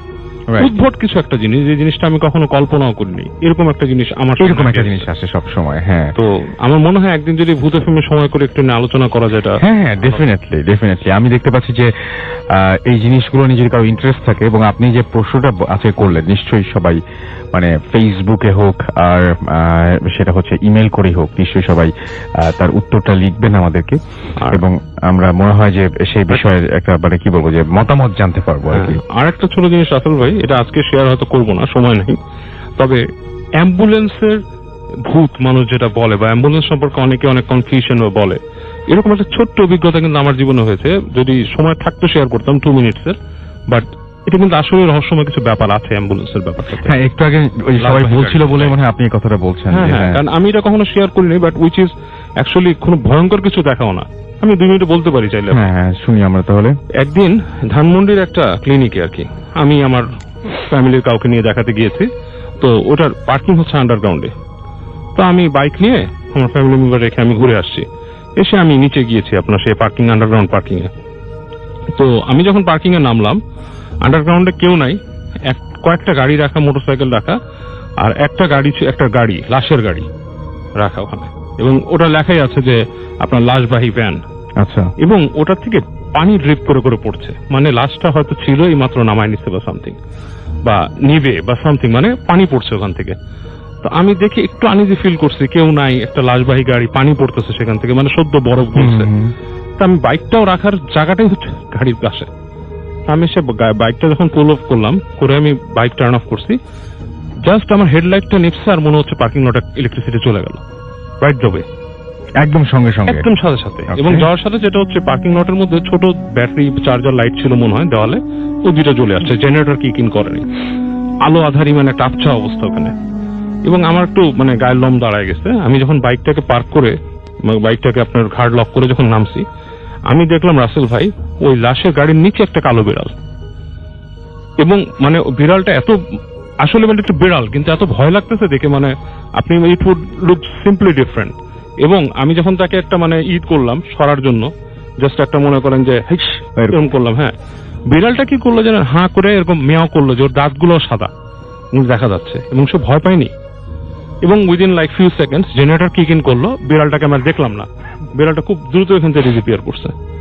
সো আমার কাছে মনে হলো যে কিছু একটা, আমার শরীর ভারী হয়ে গেছিল ওখানে। I just moved out. হ্যাঁ, সেটাই আমার কাছে যেটা আমার কাছে মনে হয় যে আসলে ব্যাপারটা হচ্ছে কি যে আমরা এই যে জিনিসগুলো প্রমাণ করা যায়, বা যে জিনিসগুলো মানে সায়েন্স যদি হতো, তাহলে সায়েন্সে একই ধরনের ঘটনা বারবার ঘটে, সেটা হচ্ছে সেভাবেই তখন বলা হয় হ্যাঁ একটা ঘটনা মানে বারবার ঘটতে হবে। সরাসরি এখন চলে যাব আমাদের পরবর্তী ঘটনায়, আমাদের পরবর্তী অতিথির কাছে, এবং আপনার নামটা প্লিজ একটু বলবেন, এবং আপনি কোথা থেকে এসেছেন যদি একটু বলতেন। হ্যালো গাইস, আমি মোহাম্মদ সোহানুর রহমান সোহান, আমি মিরপুর 14 নম্বর থেকে এসেছি। আমাদের ঘটনাটা হচ্ছে টাঙ্গাইল মির্জাপুর নামক একটা গ্রামে। তো আজ থেকে প্রায় 2 মাস আগে আমরা ফ্রেন্ডরা মিলে প্ল্যান করি যে আমরা মির্জাপুর ঘুরতে যাব। তো ওখানে আমরা আমাদের এক ছোট ভাই, ওদের বাংলো বাড়ি আছে, তো ওদের বাড়িতে আমরা ঘুরতে যাওয়ার জন্য প্ল্যান করি। তো আমরা ঢাকা থেকে সবাই রওনা দিই। তো আমরা মির্জাপুর প্রায় 10টা সাড়ে 10টার মতো আমাদের সময় লাগে পৌঁছাতে। তো আমরা সবাই ওই দিনটা রাতের বেলায় খাবার দাবার শেষ করে সবাই একসাথে বসে গল্প করছি। তো ওদের বাড়ির সামনে যে পুকুর পাড়ে সবাই একসাথে বসে গল্প করছি। তো রাসেল ভাই ভালো করেই জানেন, একসাথে ইয়াং বয়সের কয়েকজন ছেলে থাকলে যে কোনো ব্যাপার নিয়ে আলাপ হলে কিছু না কিছু প্যারানর্মাল অ্যাক্টিভিটিস, এই টাইপের কোনো বিষয় নিয়ে হালকা কথাবার্তা হয়। তো আমি ওদেরকে হঠাৎ করে কথাবার্তার এক পর্যায়ে বললাম যে আসলে সবসময় আমরা রেডিওতে মানুষের মুখে ভূতে ফেমে সবসময় এই ধরনের ঘটনা শুনি, আজকের চলো আমরা নিজেরাই কিছু একটা এক্সপিরিয়েন্স করি। তো আমার কথা শুনে আমার সব ফ্রেন্ডরা তারাও রাজি হয়, এবং আমার ওইখানের যে ছোট ভাই সেও বলে যে তাদের এখানে একটা শ্মশান ঘাট আছে, ঘাটটার নাম হচ্ছে চুনাতি ঘাট। এবং এখন যারা টাঙ্গাইলের লিসেনার আছে তারাও ভালো করে জানে এখানকার সম্পর্কে, এবং টাঙ্গাইল মির্জাপুরের ওইখানের যারা, তারা প্রতিদিনই নিত্য কোনো না কোনো ঘটনার সাথে তারা এক্সপিরিয়েন্সের শিকার হচ্ছে। তারা ভালো করেই জানে ওই শ্মশান ঘাটকে নিয়ে বহুত ধরনের ঘটনা প্রচলিত এখানকার মানুষের মুখে। তো যাই হোক, আমি সরাসরি আমার ঘটনায় চলে যাচ্ছি। তো আমরা টোটাল 8 জন, এর ভিতরে আমাদের সাথে একজন ছোট ভাই ছিল। তো ও বারবারই বলছিল যে ভাইয়া আমাকে নিয়েন না, কারণ ওর উপর নাকি জিনের আসর আছে। ওর সম্পর্কে একটু বলে নেওয়া ভালো। ওর সাথে কুফরি কালাম, মানে যেটাকে বলা হয় ব্ল্যাক ম্যাজিক, এই টাইপের কিছু একটা ওর সাথে হয়েছিল। ওর নিজের ছোট ভাইকে ওর বাসা ছাদের থেকে ধাক্কা দিয়ে ফেলে দিয়েছিল। তো ওর সাথে এই টাইপের অনেক ঘটনাই আছে।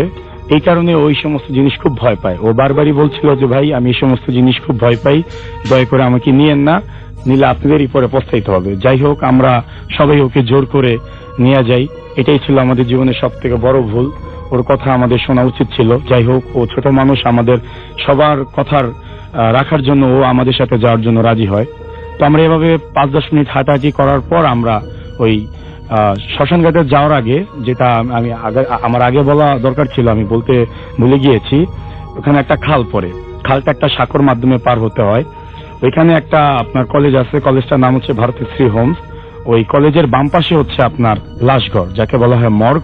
ওখানে কোনো মানুষ মারা গেলে সেই লাশগুলো ওখানে রাখা হয়, এবং হাতের ডান পাশ দিয়েই আপনার নদীর পাশ দিয়ে বয়ে গেছে হচ্ছে আপনার শ্মশান ঘাট। হ্যাঁ, যেটা আমি আগে বলছি, শ্মশান ঘাটটার নাম হচ্ছে চুনাতি ঘাট। সবাই এখানে চুনাতি ঘাট নামেই বলে শ্মশান ঘাটটা সবাই চিনে। তো আমরা মনের ভিতরে অনেক সাহস এবং অনেক জিদ, পাশাপাশি খুব ভয়ও কাজ করতেছিল, কারণ এরকম একটা জ্যোৎস্না রাত, এরকম একটা পরিবেশ আসলে বলে বোঝানো যাবে না। তখনকার রাতের পরিবেশটা দূরের থেকে যখনই আমরা শ্মশান ঘাটটা দেখতে পাই, তখনই আমাদের মনের ভিতরে এমন একটা ভয়াবহ একটা অবস্থা সবার মনের ভিতরে সাড়া দেয় যে আসলে না জানি ওখানে যাওয়ার পরে আসলে কি হবে আমাদের ভিতরে। তারপরও সবার মনের ভিতরে একটা জিদ ছিল যে কি হয় আমরা দেখব। তো আমরা শ্মশান ঘাটের ভিতরে আমরা প্রবেশ করি। এভাবে 5 মিনিট হাঁটাহাঁটি করার পরে আমরা মেন যে কালী মন্দির, যেটার সামনে লাশ পুরো আর কি, সেটার সামনে পৌঁছে যাই। ওটার পাশে হচ্ছে ঘাট। ঘাটে এখানে সবসময় একটা নৌকা রাখা থাকে। তো আমরা সবাই ওই নৌকার উপরে যেয়ে বসি। তো আমার ছোট ভাই নৌকার উপরে বসে কতগুলো কথা আমাদেরকে বলে দিয়েছিল যে এখান থেকে যাওয়ার সময় যদি আমাদের নাম ধরে যদি কেউ পিছন থেকে যদি ডাক দেয়, আমরা যেন পিছনে ফিরে না তাকাই। যদি তাকাই, যে তাকাবে তারও ক্ষতি হবে, এবং তার পাশাপাশি আমরা যারা আছি সবারই আর কি ক্ষতি হবে। তো এরকম আরো বিভিন্ন বিষয় নিয়ে কথাবার্তা হচ্ছে। তো এরকম 5 থেকে 10 মিনিট ওখানে বসে থাকার পর হঠাৎ করে একটা জিনিস আমি প্রথমে জিনিসটা খেয়াল করতে পারি যে মানুষ পায়ে নুপুর পড়লে যে ধরনের একটা আওয়াজ হয়, সবার প্রথমে সে আওয়াজটা আমি শুনতে পাই। আমি আমার ফ্রেন্ডদেরকে বলি যে আমি একটা আওয়াজ শুনতে পাচ্ছি, তোমরা কি আওয়াজটা শুনতে পাচ্ছ? তো আমরা ফ্রেন্ডরা প্রথমে বলে যে না, আমরা তো কোনো আওয়াজ শুনতে পাচ্ছি না। এট এ টাইম ওরাও কিছুক্ষণ পরে বলে যে হ্যাঁ, ওরাও পায়ের নুপুরে আওয়াজটা শুনতে পাচ্ছে। তো আপনার মানুষ পুকুরের পানিতে গোসল করলে যে ধরনের শব্দ হয় আর কি, আমরা কিছুক্ষণ পরে আবার সেই ধরনের শব্দ শুনতে পাচ্ছি। আমরা নৌকায় বসে আছি, আমরা পাশেই দেখতে পাচ্ছি পানি লড়তেছে, কে জানি নেমে গোসল করতেছে। এরকম বিভিন্ন ধরনের আমরা জিনিস আমরা এক্সপিরিয়েন্স করতে পারি। তো আমরা হতভম্বের মতো জিনিসগুলা শুধু দেখতে থাকি, আর কি বলবো, বলার কোনো ভাষা নাই। মানে বলতে গেলে এক কথায় আমরা সবাই হিপনোটাইজের মতো কি হচ্ছে আমরা শুধু জিনিসটা সেটা শুধু আমরা এক্সপিরিয়েন্স করতে থাকি। তো কিছুক্ষণ পর আমাদের আসলে হুঁশ আসে যে আমাদের আসলে এখানে আর বেশিক্ষণ বসে থাকা ঠিক হবে না। এনি পসিবল আমাদের এখান থেকে বের হয়ে যত তাড়াতাড়ি সম্ভব আমাদের এই মৃত্যুকূপ থেকে বের হয়ে আমাদের বাসায় চলে যেতে হবে। তো আমরা সবাই ওইখান থেকে নৌকা থেকে নেমে আমরা সবাই আর কি বাসার দিকে যাওয়ার জন্য রেডি হই। তো এভাবে কিছুক্ষণ হাঁটার পরে যখন আমরা ঘাট থেকে বের হয়ে আমরা যখন সাঁকোর উপরে উঠি, তখন হঠাৎ করে কেন জানি মনে হয় আমাদের ভিতরে কেউ একজন মিসিং আছে। তো আমি হঠাৎ করে পিছে তাকিয়ে দেখি যে আমরা ছিলাম 8 জন, আমরা 7 জন আছি, আমাদের ভিতরে একজন নেই। তখন আমার বুঝার আর বাকি নেই, সে একজন হচ্ছে আমার সেই ছোট ভাই, যে আমাকে বারবার বাধা দিয়েছিল যে ভাই আমাকে নিয়ে যেয়ে না, আমার উপর জিনের আসর আছে, নিয়ে গেলে প্রবলেম হবে। তো বিশ্বাস করেন রাসেল ভাই, একটা সেকেন্ড চোখের পানি আমরা কেউ ধরে রাখতে পারি নাই। সবাই আমরা বাচ্চা ছেলেদের মতো কান্নাকাটি শুরু করে দিই। আমার ফ্রেন্ডরা রীতিমতো আমাকে গালাগালি শুরু করে যে ওর এই অবস্থা আমার জন্য। তা আমি নিজের ভুল নিজের কাছে খুব অপরাধী মনে হচ্ছিল। আমি বললাম যে আচ্ছা ঠিক আছে, তোর এখানেই দাঁড়া, আমি ভিতরে গিয়ে দেখে আসি ওর কি অবস্থা। এই কথা বলার পর ওরা আমাকে আরো বেশি গালাগালি শুরু করতে থাকে, বলে যে না, ওরা কোনো অবস্থাতেই আমাকে একা যেতে দিবে না। ওরা আমাকে নিয়ে প্রথমে আমার সে ছোট ভাই যাদের বাসায় আমরা স্টে করি সে বাসায় যায়, গিয়ে ওদের প্যারেন্টসকে ডাকাডাকি করে ওদেরকে পুরো ব্যাপারটা খুলে বলে। তো ওদের প্যারেন্টস তো আমাদের সবাইকে প্রচুর পরিমাণে বকাঝোকা, মানে বড়রা শাসন করলে যেরকম হয় সেরকম একটা অবস্থা। বলতেছে আমার সে ছোট ভাইকে যে ওরা তো ঢাকা থেকে আসছে, ওরা এই ঘাট সম্বন্ধে কিছু জানে না, কিন্তু তুই তো এখানকার, তুই তো জানো যে এই ঘাট সম্বন্ধে অনেক হিস্টোরি আছে, এখানে অনেক খারাপ কিছু আছে, তুই জেনে শুনে এত রাতের বেলায় কিভাবে ওদেরকে নিয়ে গেলি? এখন ওই ছেলেটার যদি কিছু হয় ওর বাবা মার কাছে ওরা ঢাকায় গিয়ে কি জবাব দিবে? তো যাই হোক, আমরা সবাই হাতে টর্চ নিয়ে বের হয়ে যাই। তো আমরা কিছুক্ষণ পরে আবার সেই শ্মশান ঘাটে ফিরে আসি ওকে খোঁজার জন্য। এভাবে অনেকক্ষণ খোঁজাখুঁজি করার পরে আমরা সেই কালী মন্দিরের সামনে আবার চলে আসি। কালী মন্দিরের সামনে এসে আমরা যখন আমাদের চোখ যখন সেই ঘাটের নৌকার উপরে পড়ে, আমরা দেখি সেই নৌকার উপরে আমাদের সেই ছোট ভাই সে শুয়ে আছে। আমরা দৌড়াদৌড়ি করে গিয়ে ওর চোখে পানির ঝাপটা দিই, কিন্তু ওর কোনো জ্ঞান আসে না। তো আমরা সবাই মিলে ওকে ধরে বাসায় নিয়ে যাই। বাসায় নিয়ে অনেক ডাকাডাকি করি, চোখ মুখে অনেক পানির ঝাপটা দিই, কিন্তু রাসেল ভাই ওর তখনও জ্ঞান আর কি আসে নাই। তো তারপরের দিন সকালবেলায় আমরা ওকে ঢাকা নিয়ে আসি। ঢাকা নিয়ে এসে আমরা ওকে হসপিটালে ভর্তি করি। ওর বাবা মা ব্যাপারটা জানতে পারে। 3 দিন পরে রাসেল ভাই ওর জ্ঞান আসে, কিন্তু তখনও ও কথা বলার মতো ওর পরিস্থিতি ছিল না। দীর্ঘ এক মাস ওর চিকিৎসা করার পর ও যখন হালকা হালকা কথা বলার মতো ওর যখন পরিস্থিতি হয়, তখন ওর মুখ থেকে আমরা যখন পুরো ঘটনাটা শুনতে পাই, বিশ্বাস করেন আসলে আমরা এটা কোনো অংশে মানে ছবির কোনো কাহিনী থেকে কম না। আমরা ওর মুখ থেকে যখন ঘটনাগুলো শুনি, আমরা রীতিমতো আমরা নিজেরাই মানে এমন একটা অবস্থা হয়ে গিয়েছিল যে আসলে এরকম একটা ঘটনার শিকার যে হতে হবে এটা আমরা আসলে জানতাম না। ওর মুখ থেকে আমরা যেরকম শুনতে পাই আমি ঠিক সেভাবেই বলছি খুব সংক্ষেপে। ও বলে যে যখন আমরা ওইখান থেকে আমাদের বাড়ি ফেরার পথে আমরা যখন রওনা দিই, তখন ওর নাম ধরে কে যেন পিছন থেকে ডাক দেয়। আমি একটা কথা আগেই বলেছিলাম রাসেল ভাই, যে আমার ছোট ভাই আগেই বলে দিয়েছিল যে বাসা যাওয়ার পথে কেউ যদি আমাদের নাম ধরে যদি ডাক দেয়, দয়া করে কেউ পিছে তাকাবেন না। কিন্তু আমার ওই ছোট ভাই এটাই ভুল করে ফেলে। ওর নাম ধরে যখন ডাক দেয় ও পিছে তাকায় দেখে যে আমি না কেউ কি পিছন দিক থেকে আমি যে ডাকতেছি যে ফয়সাল এদিকায়।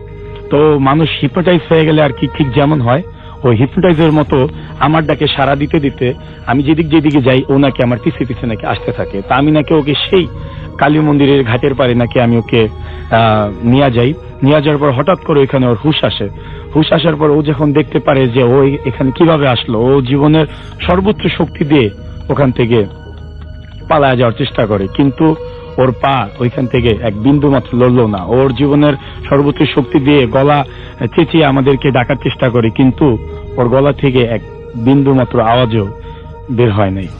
তো ও রীতিমতো সেন্সলেস হয়ে পড়ে যায় পরিস্থিতি শিকার হয়ে। তো তারপরেই তো আমরা আর কি ওকে ওইখান থেকে ওই অবস্থায় ওকে পাই। তো এই ছিল রাসেল ভাই আমার ঘটনা। আশা করি সবার ভালো লাগবে। ধন্যবাদ। অনেক ধন্যবাদ আপনাকে। আমরা সরাসরি চলে যাব আমাদের পরবর্তী ঘটনায়, আমাদের পরবর্তী অতিথির কাছে। আপনার নামটা প্লিজ একটু বলবেন, তারপর আপনার ঘটনাটা আমরা শুনবো। হাই লিসেনার, আমি উত্তম, সাভার থেকে এসেছি। শুনি আপনার ঘটনা। সরাসরি রাসেল ভাই ঘটনায় চলে যাই। ঘটনাটি মূলত আমার সাথে ঘটে 1996 কি 97 সালের দিকে, এবং ঘটনাটি যে জায়গায় ঘটে সেটি হচ্ছে ঘোড়াশাল ইউরিয়া সার কারখানার একটি কলোনির ভেতরে। তো আমার জন্ম সেখানেই হয়েছে, বাবা সেখানে চাকরি করতেন। তো সেই সুবাদে সেখানেই জন্ম এবং সেখানেই আমার বেড়ে ওঠা। তো সেই কলোনির মধ্যে যে বিল্ডিংটাতে থাকতাম সেই বিল্ডিং এই আর কি ঘটনাটি ঘটে, এবং প্রত্যক্ষভাবে আমি অবলোকন করি, এবং আমার পরিবারের সাথে ঘটনাটি ঘটে যায়। তো তার আগে একটু প্রথমে বলে রাখি, আমরা যে বিল্ডিংটিতে থাকতাম সেই বিল্ডিং এ টোটাল 16টি পরিবার থাকতো, 16টি ফ্যামিলি থাকতো। তো আমরা 4 তলায় থাকতাম। তো ওই বিল্ডিং এর কোনো কিছু একটা উপস্থিতি আছে সেটা আগে থেকে অনেকেই জানতো বা অনেকেই দেখতো। বিষয়টি এমন যে রাতের বেলায় কখনো কেউ মশলা বাটছে গভীর রাতে, অথবা ঘোড়া দৌড়াচ্ছে, এরকম কোনো শব্দ পেত। তো বিষয়টি প্রথম দিকে কেউ পাত্তা না দিলেও পরবর্তীতে একবারে আমলে না নিয়েও চলে না বিষয়টি। তো এটি নিতে থাকে, এবং আশেপাশের বিল্ডিং থেকেও কিন্তু অনেকে এইভাবে বলতে থাকে যে আপনাদের বিল্ডিং এর রাতের বেলায় এত রাতে কে হাঁটে। যে কিছু একটা হাঁটছে বা কিছু একটা উপস্থিতি আছে এরকম মানুষ বলছে আর কি। তো ওই বিল্ডিং এর একজন আন্টি একদিন রাতের বেলায় হঠাৎ করে চিন্তা করলো যে আসলে কি হচ্ছে, যে এই বিষয়টা আসলে দেখা দরকার। তো সেটা দেখার জন্য উনি রাত 2টা কি 2:30টার দিকে একবার ছাদে ওঠেন। ছাদে ওঠার পরে উনি দেখেন যে খুব 8 থেকে 10 ফুটের একটি লোক আলখেল্লা কোনো কিছু একটা পরে হাঁটছেন। তো এটা দেখার পরে উনি আর কোনো কিছু বলতে পারেন না এবং ভয়ে উনি নিচে নেমে বাসায় চলে আসেন। এবং এই ঘটনাটা হওয়ার পরে উনি আর কাউকে এই বিষয়টি বলেন না। তো মূল যে ঘটনাটা আমার সাথে ঘটে সেটি হচ্ছে যে 1996 কি 97 এর দিকেই, এপ্রিল কি মে মাসের দিকে, তখন আমার ফার্স্ট টার্ম পরীক্ষা শেষ হয়েছে। এর কয়েকদিন পরে আর কি আমরা মামার বাড়ি ময়মনসিংহ যাব। তো বিকালবেলা অ্যাজ ইউজুয়াল আমরা সবাই যখন খেলাধুলা করছিলাম, খেলাধুলা করার পরে আমরা ওই দিন কালবৈশাখী ঝড়ের একটি অপশন এরকমই ছিল যে কালবৈশাখী ঝড় হবে এরকম একটি ভাব। তো বিকালবেলায় আমরা একটু তাড়াতাড়ি বাসায় চলে আসি এবং ওই সময়ে যেটা হতো যে বিল্ডিং এর বিকালবেলা সব আন্টিরা আবার বিকালে নিচে নামতেন এবং সবাই সবার সাথে কথা বলতেন আর কি, কথা বলে আবার সন্ধ্যার সময় চলে আসতেন, এরকমই ছিল। তো ওই দিন একটু আগেই চলে আসতেন যেহেতু আকাশের অবস্থা খুব বেশি ভালো ছিল না এবং ঝড়ের একটি আভাস ছিল, সেজন্য চলে আসে। তো মূল ঘটনাটি ঘটে হচ্ছে সন্ধ্যা 7টা কি 7:30টার দিকে। হঠাৎ করে অনেক বৃষ্টি হচ্ছে এবং ঝড় মুষলধারে বৃষ্টি হচ্ছে এবং প্রচুর ঝড় আর কি, বাতাস। এই সময়ে হঠাৎ করে আমার বাবা নিচ থেকে আমাকে এবং আমার বড় ভাইকে ডাকছেন। যে তার আগে এই বিষয়টি একটু বলে রাখি সবার জন্য সহজ হবে। সেটা হচ্ছে আমার বাবার কোমরে একটু অপারেশন হয়। অপারেশন হওয়ার কারণে উনি বাজার নিয়ে যখন আসতেন তখন আর 4 তলায় উঠতে পারতেন না সেই বাজার নিয়ে। তো যার জন্য আমাদের 2 ভাইকে ডাকতেন, আমরা 2 ভাই নিচে যেতাম এবং বাবার বাজারগুলি নিয়ে উপরে চলে আসতাম। তো ওই দিন যথারীতি এই ঝড়ের মধ্যেই বাবা ডাকছেন আমাদের 2 ভাইয়ের নাম ধরে।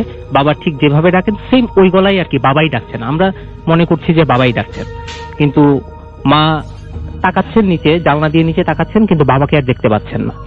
তো বাবাকে দেখতে পাচ্ছেন না, মা বারান্দায় যাচ্ছেন, দেখছেন না, দেখা যাচ্ছে না, কিন্তু এদিক দিয়ে ডেকেই যাচ্ছেন বাবা।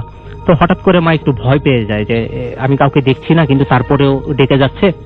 তো শুধুমাত্র এখানে যদি আমাদের মধ্যে বিষয়টি সীমাবদ্ধ থাকতো তাহলে ভালো হতো, বা আমরা বুঝে নিতাম যে আমাদের কোনো ভুল হচ্ছে বা মার কোনো ভুল হচ্ছে বা আমার বড় ভাইয়ের কোনো ভুল হচ্ছে, কিন্তু বিষয়টি তা না। এটি আমরা প্রমাণ পাই এইভাবে যে পাশের বাসার যে আন্টি আছেন এবং ওইখানে এক দাদা ছিলেন, সেই দাদা এবং আন্টি দুজনেই আমাদের বাসায় এসে নক করেন ওই সময়। তো বলতেছেন যে গৌতমের বাবা ডাকছে নাকি, আমার বড় ভাইয়ের নাম গৌতম। তো গৌতমের বাবা ডাকছে, গৌতমের মা আপনি কি শুনতে পাচ্ছেন না? পরে মা বলছে যে হ্যাঁ বৌদি আমি তো শুনতে পাচ্ছি কিন্তু আমি তো কাউকে দেখছি না। তো বাপ্পিদাও বলছে যে কাকিমা কাকু তো ডাকছে নিচ থেকে। তো কাকা ডাকছে, তো বাপ্পি আমি তো দেখতে পাচ্ছি না, তুমি কি একটু দেখবে? তো বাপ্পিদা সিঁড়ি দিয়ে একটু নিচে যায়, নিচে যাওয়ার পরে বাপ্পিদাও সিঁড়ি জানলা দিয়ে দেখেন, নিচের দিকে তাকান, কিন্তু বাবাকে আর খুঁজে পান না, কিন্তু এদিক দিয়ে ডেকেই যাচ্ছেন। তো এর মধ্যে মা বললেন যে তাহলে আমি নিচে যাই। তো মা যখন সিঁড়ি দিয়ে নিচে নামতে যাবে হঠাৎ করে বাপ্পিদার মনে হলো যে যেহেতু কোনো কিছুর একটা উপস্থিতি আছে, সামথিং ইজ রং, কিছু একটা হচ্ছে। তো বলছে যে কাকিমা আপনারা নিচে যেতে হবে না, আমি এই বিষয়টি বুঝতে পেরেছি যে সামথিং ইজ রং, মানে কিছু একটা হচ্ছে, যেহেতু কাকাকে দেখা যাচ্ছে না এবং ডেকেই যাচ্ছে, তো আপনারা যেতে হবে না, আপনি বরং বাসায় চলে যান। তো এর মধ্যে মা যখন বাসায় আসবে, সিঁড়ি দিয়ে বাসায় উঠছে, এর মধ্যে আমার বড় ভাই ওই দরজার মধ্যে দাঁড়িয়েছিলেন। তো বাতাসে এমন ভাবে দরজা লাগলো যে ভাইয়ের হাতের মধ্যে খুব জোরে ব্যথা পেল, এবং ব্যথা পাওয়ার কারণে ভাইয়াকে নিয়ে অনেক বেশি দৌড়াদৌড়ি, বরফ দিয়ে ওইখানে ওই বিষয়টি নিয়ে দৌড়াদৌড়ি। হঠাৎ করে এই বিষয়টি যখন বাসায় এই যে আমরা ভেতরে ঢুকলাম, তো মা জানলা দিয়ে দেখছেন, তারপরেও পাচ্ছেন না বাবাকে, কিন্তু এদিক দিয়ে দেখেই যাচ্ছেন। মা আবার বারান্দায় গেলেন, বারান্দার লাইট নিভিয়ে চলে আসলেন, তো হঠাৎ করে লাইটটি জ্বলে গেল। মা আবার গেলেন, আবার লাইটটি নিভিয়ে আসলেন, আবার লাইটটি জ্বলে গেল। তো বারবার লাইট কে জ্বালাচ্ছে, আমি তো আর জ্বালাচ্ছি না, মা বলছেন। তো এরপর আমি জানলার কাছে গেলাম, জানলার কাছে যেয়ে বসলাম যে না দেখি আসলে কি হয়। মা আবার গেলেন এবং লাইটটি অফ করলেন। অফ করে আসার পরে আবার লাইটটি অটোমেটিক্যালি জ্বলে গেল। এই বিষয়টি খুব অদ্ভুত লেগেছে রাসেল ভাই, সেটির কোনো আমি আজ পর্যন্ত কোনো জবাব পাইনি বা সেটির কোনো উত্তর আমি পাইনি এই বিষয়টি। তো এদিক দিয়ে ঝড় বৃষ্টি হওয়ার পরে মা বাসায় যখন, তো আমাদের দুই ভাইকে নিয়ে একসাথে বসে আছেন, মা সব কাজ বাদ দিয়ে যেহেতু ভয় পেয়েছেন বা কোনো কিছু একটা হচ্ছে বোঝা যাচ্ছে। কিন্তু এর পরবর্তীতে যখন ঝড় বৃষ্টি কমলো, তো বাবা 9টা কি 9:30টার দিকে বাসায় আসলেন। তো বাসায় এসে নক করার পরে যখন ঘরে ঢুকলেন, মা যথারীতি জিজ্ঞেস করলেন যে তুমি কি সন্ধ্যার থেকে এসেছিলে কিনা বা দুই ছেলেকে ডেকেছিলে কিনা। বাবা বললেন যে না, আমি তো অফিস থেকে বেরোয় আমরা সব কলিগরা ছিলাম ক্লাবে, আমি এত ঝড় বৃষ্টির মধ্যে কিভাবে আসবো। ঠিক আছে, আমরা সবাই ক্লাবের মধ্যে আটকা ছিলাম এবং বৃষ্টি কমার পরে আমরা এখন আসলাম, সবাই সবার বাসায় গেলাম, আমিও বাসায় আসলাম। তখন আর বুঝতে বাকি রইল না যে আসলে ঘটনাটি কি ঘটেছে। তো বাবা যেহেতু আমাদেরকে অনেক বেশি ভালোবাসতেন, বাবা ভয় পেয়ে গিয়েছিলেন বিষয়টি শুনে। তো বাবা চিন্তা করলেন যে আজকে ডেকেছে, কালকে না হয় আমাদের কোনো ক্ষতি করতে পারে, সেই জন্য বাবা করলেন যে ছাদে গেলেন। যেহেতু আগে থেকেই জানতেন, তখন আর এই ছোট তো এত বিষয় নিয়ে ঘাটাঘাটি করতাম না, তো তারা জানতেন আর কি বিষয়গুলি। তো কোনো বিপদ যাতে না হয় সেজন্য বাবা ছাদে গেলেন বাপিদাকে সাথে নিয়ে, ওই পাশের বাসার সেই দাদাকে নিয়ে। যাওয়ার পরে সাথীতে হারিকে নিয়ে গেলেন। তো নিয়ে যাওয়ার পরে যে বিষয়টি হলো যে বাবা দেখলেন যে কে কে কে কে ছাদে এরকমই করছেন, শব্দ দিচ্ছেন। তো দেখলেন যে ছাদের কোণার মধ্যে কেউ একজন সাদা ঘুমটা দিয়ে কেউ একজন বসে আছে, কিন্তু ভেতরে মানে একটা শেপ আর কি, জাস্ট ঠিক আছে এরকম একটি শেপ। বাবা যখন আবারও বললেন কে, জাস্ট ঘুমটাটি একটু তাকালো, মাথাটা ঘুরে তাকালো, তাকানোর পরে মানে ভেতরে আর কোনো কিছু দেখা গেল না, জাস্ট ঘুমটাটাই দেখা গেল, সাদা একটা ঘুমটা অন্ধকারের মধ্যে দেখা গেল এবং তখনই ঘুমটাটি উড়ে চলে গেল। ঠিক আছে, এই ছিল আমার ঘটনা রাসেল ভাই। ওকে, আপনাকে অনেক ধন্যবাদ। আমরা চলে যাই আমাদের পরবর্তী অতিথির কাছে। আপনার নামটা প্লিজ একটু বলবেন, তারপর আপনার ঘটনায় যাব আমরা। আসসালামু আলাইকুম রাসেল ভাই, আমি অভি যশোর থেকে বলছি আর কি। ওকে, আপনি আজকে যশোর থেকে এসেছেন এবং সরাসরি আমাদের স্টুডিওতে এসেছেন। আমরা একটু আগে একটা যে কাকের ঘটনা শুনলাম, তাই দাঁড় কাকের একটা ঘটনা শুনলাম, আমি আপনার কাছে ওই ঘটনাটা শুনতে চাই যে আপনার কি হচ্ছে জিনিসটা। এটা হচ্ছে আমাদের বাসার ব্যাপার আর কি। এটা যশোর পালবাড়ির মোড়ে আমাদের নিজেদের মানে বাসার আমাদের 3 তলাতে একটা রুম ছিল, ওই রুমে একটা মেয়ে সুইসাইড করে আর কি। এরপর থেকে আমাদের বাসায় নানা ধরনের ইনসিডেন্টস হয়। আর যেহেতু আমি একজন প্রফেশনাল এক্সারসাইজ হিসেবে কাজ করছি অনেকদিন ধরে, তো আমি ওটার প্রবলেম সলভ করার জন্য কিছু কাজ করি আর কি। কাজ করার এক পর্যায়ে এটা মোটামুটি সলভ হয়, কিন্তু কিছুদিন পরে জিনিসটা আবার প্রকটভাবে আমাদের উপরে ইনফ্লুয়েন্স করার চেষ্টা করে, ঘর পর্যন্ত চলে আসে, নানান ধরনের সমস্যা ক্রিয়েট করে। তখন আমি একটু রাগের বশেই আমার আমি যতটুকু জানি বা যতটুকু আমার পড়াশোনা, তার উপরে কিছু খারাপ কাজ করে বসি আর কি, যে ওদেরকে খারাপ করার জন্য যেটা করা দরকার সেটা আমি করে ফেলি আর কি। এবং তারপর থেকে কোনো প্রবলেম হয় না। কিন্তু ইন্টারেস্টিং বিষয় হচ্ছে তার 1 সপ্তাহ পর থেকে আমি মেইন প্রবলেম গুলো ফেস করা শুরু করি আর কি। যে আমার এখানে বাসায় একটা বিশেষ সাইজের কাক আমি দেখতে পাই, এবং কাকটা প্রায় আমার জানালার কাছে এবং জানালার আশেপাশে, ইভেন আমি যেখানে যাচ্ছি সেখানেই আমার আশেপাশে কাকটা থাকছে। কাকটার বর্ণনাটা না দিলে আসলে বলাটা একটু মুশকিল হবে যে কাকটাকে কেন আমি আলাদা করে বলছি। সচরাচর দাঁড়কাক যেগুলো হয় সেগুলো চোখ কিন্তু বোঝা যায় না, ওগুলো চোখগুলো কালো হয়, কিন্তু এটার চোখটা স্পষ্ট এবং এটা বোঝা যায় যে যাচ্ছে যে এটা একেবারে পুরোপুরি লাল। এবং কাক হা করলে কিন্তু ভিতরটাকে লাল দেখা যায়, কিন্তু এটা কাকটা সম্পূর্ণ সবসময় হা করে থাকে এবং এর ভিতরটা পুরোপুরি সাদা, একেবারে নিট অ্যান্ড ক্লিয়ার বোঝা যায় আর কি। এই যে কাকের যে প্রবলেমটা ফেস করার পরে আমি আমার স্যারের সাথে কন্ট্যাক্ট করি যে এটা কিভাবে সলভ করা যায়। তো কোনোভাবে এটা সলভ করা যায়নি। ইভেন আমি আজকে গতকাল আজকে আসার আগের দিন আর কি, আমি আমার ছোট ভাইয়ের সাথে বাইকে যাচ্ছিলাম। তো বাইকের সামনে দিয়ে জাস্ট কাকটা ক্রস করে গেল। আমার বাম পাশে মানুষ ছিল, ডান পাশে মানুষ ছিল, এত নিচ দিয়ে ওই কাকটা কিভাবে ক্রস করে গেল যেটা আমার ভাইও বুঝতে পারলো না, ছোট ভাইও বুঝতে পারলো না। ভাই মনে করলো অন্য কিছু, বা আমি জিনিসটা বুঝে নিলাম আসলে ব্যাপারটা কি হচ্ছে। তো ওইটা আজকে আমি ঢাকায় আসছি, আমি ঢাকায় যখন আমি গাবতলীতে নেমেছি আর কি, কল্যাণপুরে যখন নেমেছি, ইভেন তখনও আমার সাথে আপনি দেখতে পান শুধু, না সবাই দেখতে পায়? না, আমি একা দেখছি না, সব আমার সাথে যারা আছে তারাও দেখছে। Okay. আমি ফার্স্ট টাইম মনে করেছিলাম এটা অডিটরি হ্যালুসিনেশন হতে পারে, কারণ আমি যেহেতু অ্যাজ এক্সপ্রেস হিসেবে কাজ করছি আজ 4-5 বছর ধরে, তো এটা আমার অডিটরি হ্যালুসিনেশন হতে পারে। তো আমি এটা আমার সাথে যারা আছে তাদেরকে দেখাচ্ছি যে দেখো ওইটা কি তুমি কি দেখতে পাচ্ছ কিনা। তাই বলছে হ্যাঁ ভাই 2টা কাক তুমি দেখতে পাচ্ছি বা 1টা কাক তুমি দেখতে পাচ্ছি। আমি বলছি ওকে ফাইন, ওদিকে আর তাকানোর দরকার নেই, এটা স্টিল রানিং। ওকে, অলরাইট, আপনাকে অনেক ধন্যবাদ। এবং আমরা ছোট্ট করে একটা ঘটনা শুনবো আপনার, একদম ছোট করে আমাদেরকে বলবেন প্লিজ, হাতে টাইম কম। হ্যালো রাসেল ভাই, আমি অভি এগিন।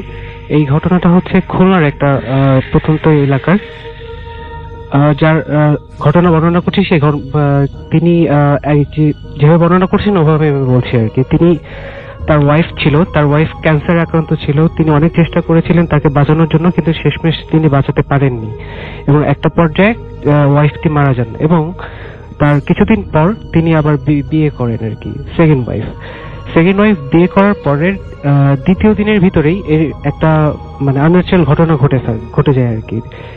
দেখা যায় যে ওই যে সেকেন্ড ওয়াইফটা আছে সেই সেকেন্ড ওয়াইফটা প্রথম ওয়াইফের মতো বিহেভিয়ার করে। যেরকম প্রথম ওয়াইফ মাংস খেতে ভালোবাসতেন, কিন্তু দ্বিতীয় ওয়াইফ মাংস খেতে পছন্দ করতেন না, তিনি মাংসের গন্ধ সহ্য করতে পারতেন না। কিন্তু এই দ্বিতীয় দিনের পর থেকে দেখা যাচ্ছে যে দ্বিতীয় ওয়াইফ তিনি কন্টিনিউয়াসলি এই মাংসটা খেয়ে যাচ্ছেন এবং প্রায় 5 থেকে 6 কেজি পার ডে করে খাচ্ছেন। 2 দিন ধরে এই ধরনের প্রবলেম চলছে এবং একটা পর্যায়ে এসে মানে 5 থেকে 6 কেজি কিন্তু অনেক মাংস, হ্যাঁ, পার ডে, এবং 2 দিন কন্টিনিউ ধরে এটা খাচ্ছে আর কি।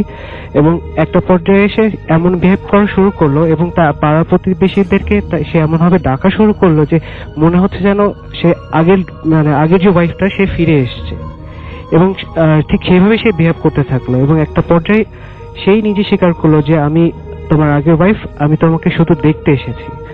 এবং এই ঘটনাটা আবার নিজের চোখে দেখা এবং নিজের সরজমিনে ভিজিট করা একটা ঘটনা। এবং আপনি বড় মানে আরেকটু টাইম থাকলে তো আরো সুন্দর করে বলতে পারতেন, but thank you very much. আমাদের প্রথম অতিথির কাছে একটা ঘটনা শুনে আসবো। আপনার নামটা একটু প্লিজ বলবেন, তারপরে আপনি কোথা থেকে এসেছেন তারপরে সেটা বলবেন, তারপর আপনার ঘটনা। ধন্যবাদ রাসেল ভাইয়া। আমি আশিকুর রহমান রাফি, আমি এসেছি ঢাকার হাজারীবাগ থেকে। ওকে, আমার ঘটনাটা প্রায় 10 বছর আগের।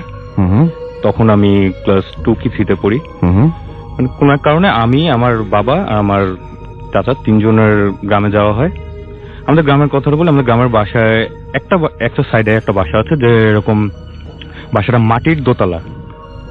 আমরা জিনিসটা তো মানে আমরা অভ্যস্ত না জিনিসটা, সেরকম আমরা মাটির একতলা দেখি, সেটা হচ্ছে মাটির দোতলা। নিচের ঘরটাও মাটির, উপরের ঘরের দেয়ালটাও মাটির, ফ্লোরও মাটির। এটা একটা অন্যভাবে বানানো, এটা প্রায় 19th সেঞ্চুরিতে বানানো। মানে আপনি বলতে এটা অনেক দিন হয়ে গেছে জি, এবং এখনো পর্যন্ত সেই জিনিসটা অক্ষত আছে। কিন্তু মানে গত কয়েক বছর আগে শুনেছি সেটা মানে একদিকে ভেঙে গেছে কোনোভাবে জিনিসটা। যেটাই হোক, ঘটনা যাই, সেটা হচ্ছে ওখানে যাওয়ার পর দেন আমরা যখন রাতে স্টে করবো সেখানে, দেন আমি তখন আবদার করলাম বাবার কাছে যে আমি ওভারটাতে থাকবো। আচ্ছা, দেন সবাই বললো ওখানে অনেকদিন কেউ থাকে না, কিন্তু না বলতেছে থাক, শখ করেছে থাকি, পয়সা করে দাও কোনোভাবে। মানে সবাই একটু ইতস্তত করছিল আর কি, থাক কোনো একটা কারণে। দেন আমি বললো না, অনেকদিন হয়ে গেছে, সমস্যা নেই, পয়সা করে দাও, থাকি। দেন আমরা ওই ঘরটাতে রাত্রে স্টে করি। তখন ঠিক রাত 2:30 এই সময়। আপনারা ঘুমিয়েও গেছেন একদম পুরো? হ্যাঁ, প্রায় ঘুম, এই অবস্থা। আমি ঘুম, সবাই ঘুম। দেন হঠাৎ করে আমার ঘুম ভাঙে, বিড় করে কথা বলার আওয়াজে। আচ্ছা, কথা বলার আওয়াজে ঘুম ভাঙে। আমি পিছনে সেট আপটা বলি, আমি ছিলাম মাঝখানে, আমার কাকা দেয়ালের সাইডে, আমার বাবা বাইরের সাইডে। আচ্ছা, যখন আমার ঘুম ভাঙে তখন আমি দেখি যে আমার বেডটা জাস্ট একটা সাইড থেকে, একটা কর্নার থেকে প্রায় ফুটখানেক উঁচু হয়ে আছে, মানে উঁচু হয়ে আছে। আচ্ছা, বেডটা ঢালু। জিনিসটা আমার কাছে একটু আনইউজুয়াল লাগে, কেন? আর আমি আমার পাশে থাকে, বাবাকে দেখি, বাবা আছোয়া হয়ে পায়ের দিকে তাকে কথা বলছে কারোর সাথে। আপনার বাবা? হ্যাঁ, বাবা কথা বলছে এবং জিনিসটা আর্গুইং পর্যায়ে। খুবই উইয়ার্ড একটা ব্যাপার যে আপনি শুয়ে ঘুম থেকে উঠে দেখলেন যে আপনার বাবা নিচু হয়ে তাকিয়ে কারোর সাথে কথা বলছে। ওকে, মানে আর্গুই করছে কারোর সাথে, এরকম টাইপের কথা বলার টোনটা। দেন আমি একটু ইন্টারেস্টেড হয়ে আমি যখন আব্বুকে জিজ্ঞেস, আব্বু কি হয়েছে এদিকে? আব্বু বলে চুপচাপ শুয়ে থাকো। আচ্ছা। ঝাড়ি সুরে একটু ফিসিস করে চুপচাপ শুয়ে থাকো, উঠবা না। আমার কাছে তো আরো অবাক লাগে, কেন আমাকে শুয়ে থাকতে বলতেছে। আমি তখন আব্বুর উপর দিয়ে ভর দিয়ে তাকাই, তখন যে জিনিসটা দেখি সেটা হচ্ছে প্রায় 1.5 থেকে 2 ফুটের মতো একজন মানুষ, একজন মানুষ, লোকটা বৃদ্ধ, তার গেট আপ হচ্ছে আলখেল্লা পরা সাদা, পা পর্যন্ত ঢাকা, দাড়ি অনেক লম্বা, মাথায় টুপি, ফর্সা, অনেক ফর্সা, আচ্ছা, আর চোখগুলো একদম টকটকে লাল।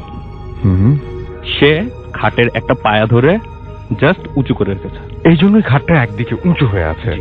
ওকে, জিনিসটা একটু উইয়ার্ড। হ্যাঁ, যারা এখন ঘরের মধ্যে বসে শুনছেন, যারা এখন মনে করছেন যে ভূত এফএম শেষ হবার পরে একটা টানা ঘুম দিবেন, এবং তারা যদি হঠাৎ করে ঘুম ভেঙে ওঠে, যদিও ভূত এফএম অনেক দেরি করে শুরু হয়, তারপরেও ঘুম ভেঙে উঠে যদি দেখেন যে খাটের একটা কোণা উঁচু হয়ে আছে, এবং আপনি যদি একাই ঘুমিয়ে থাকেন, উঠে যদি দেখেন যে ওই কোণাটা উঁচু করে রেখেছে কোনো একজন 2 ফুট সাইজের মানুষ। ওকে, তারপরে কি হলো? আর রুমের এনভায়রনমেন্টটা এমন ছিল, এনভায়রনমেন্টটা যে অনেক ঠান্ডা, প্রচন্ড ঠান্ডা। দেন আমি তো এটা দেখার পর বাবা খেয়াল করে আমি উঁচু হয়ে দেখছি জিনিসটা, দেন আমাকে জাতা দিয়ে নিচে বসিয়ে দেয়, জোর করে শুয়ে দেয়। তারপর এর মধ্যে আমার চাচা ঘুম থেকে উঠে যায়, উঠে উনিও দেখে তো উনি মানে অনেক পিক আউট করে, পিক আউট করে তিনি জোরে জোরে দোয়া পড়া শুরু করে, লাফ দিয়ে বিছানায় বসে যায়। এর মধ্যে বিছানাটা ধুপ করে পড়ে যায়, রুমটা আরো ঠান্ডা হয়ে যায়, এক সাইড থেকে হুড়মুড় করে বাতাস, আরো ঠান্ডা হয়ে যায়। দেন বাবা বলে, তুমি এটা কি করলা? আমার চাচাকে জিজ্ঞেস করে, তুমি এটা কি করলা? চাচা বলে, এটা কি ছিল? বলে, কিছু ছিল না, তুমি ঘুমাও। চাচা বলে, না আমি এখানে থাকবো না। চাচা বলে, না তুমি ঘুমাও, ঘুমে থাকো। দেন আব্বু সবাইকে জোর করে ঘুম পাড়ায় রাখলেন। কোন মাস ছিল এটা? এটা মোটামুটি গরমের দিনই। বাহ, টাইমও মিলছে। তারপরে দেন ওদিন রাত কোনো প্রবলেম হয় নাই। সকালবেলা আমরা যখন উঠি তখন আব্বুর চাচা উনি বাসায় ছিলেন না। আমরা যেদিন যাই 3 দিন বাসায় ছিলেন না। উনি এসে যেটা বলেন, এই কাহিনী শোনার পর তিনি অনেক রাগারাগি করেন। আচ্ছা, আব্বুর সাথে অনেক রাগারাগি করেন, বলেন যে তোমরা কেন এখানে থাকলা ওই রুমটাতে? আব্বু বলেন, না অনেক দিন হয়ে গেছে, সমস্যা কি? বলে, না প্রবলেম কি, তুমি তো জানো জিনিসটা। ঘটনাটা হচ্ছে এরকম, এটা এরকম প্রায় 18th সেঞ্চুরির কাহিনী, 19th সেঞ্চুরি সরি। আমার দাদার দাদা উনি জিন পালতেন। আচ্ছা, উনি জিন পালতেন। ওই জিন আমার দাদার দাদা যখন উনি মারা যান তার কিছুদিন আগে উনি জিনগুলোকে বলে গিয়েছিলেন যে আমার যারা এনসেস্টর যারা আসবে, আমার বংশধর, তাদেরকে তোমরা ওদেরকে প্রোটেক্ট করবা। দেন ওই জিনরা ওনার কাছে কমিটেড যে হ্যাঁ ওনারা প্রোটেক্ট, মানে ওনার যারা বংশধর আসবে ওনাদের আমার প্রোটেক্ট করবো। রাইট। আর ওই জিনগুলা ওই বাসাটাতে থাকতো। আচ্ছা, আর আব্বুর সাথে যে জিনের কনভারসেশনটা হয়েছিল সেটা এরকম যে জিনটা আব্বুকে বলতেছিল যে তুমি কেন এসেছো এদিকে, তুমি জানো এখানে থাকার নিষেধ, এদিকে আমাদের এটা এলাকা, তুমি এখানে কেন থাকলা? দেন আব্বু বলতেছে প্রবলেম কি, আমরা তো তোমাদের কোনো প্রবলেম করছি না। আমার বাবা এদিক দিয়ে অনেক মানে বলা যায় সাহসী, অনেক বেশি সাহসী। মানে উনি একটা এরকম পরিবেশের মধ্যে দিয়ে বড় হয়েছেন, সেটাই ওনার সাহসী। উনি আগে করতেছিলেন, এক পর্যায়ে জিনটা অনেক রেগে যায়, দেন এই খাটটা উঁচু করে ধরে। আচ্ছা, এই হচ্ছে আমার ঘটনা ভাই। ওকে, থ্যাংক ইউ ভেরি মাচ। আমরা চলে যাচ্ছি দিনারের কাছে। দিনার, আপনার ঘটনাটা শুনি। কোথাকার ঘটনা এটা? জি রাসেল ভাই, এটা মাদারীপুর জেলার ঘটনা। তো আমি সবসময় ঘটনায় চলে যাই। এই ঘটনাটি আমি শুনি রৌফ নামে একজন সিকিউরিটি গার্ডের মুখ থেকে। তো ঘটনাটি ওনার হোম ডিস্ট্রিক্ট মাদারীপুর জেলায় ঘটে। তো ঘটনাটি আজ থেকে 20 কি 22 বছর আগের একটি ঘটনা। তো তখন উনি গ্রামে মাঝির পেশায় ছিলেন।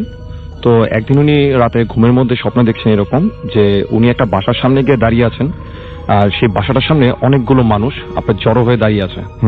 তো উনি যখন সেই ভিড় ঠেলে সেই বাসাটার কাছে যায়, তখন উনি যেটা দেখতে পান সেটা হচ্ছে যে সে বাসার মধ্যে আপনার একটা ফাঁসি দেওয়া লাশ দড়িতে ঝুলছে।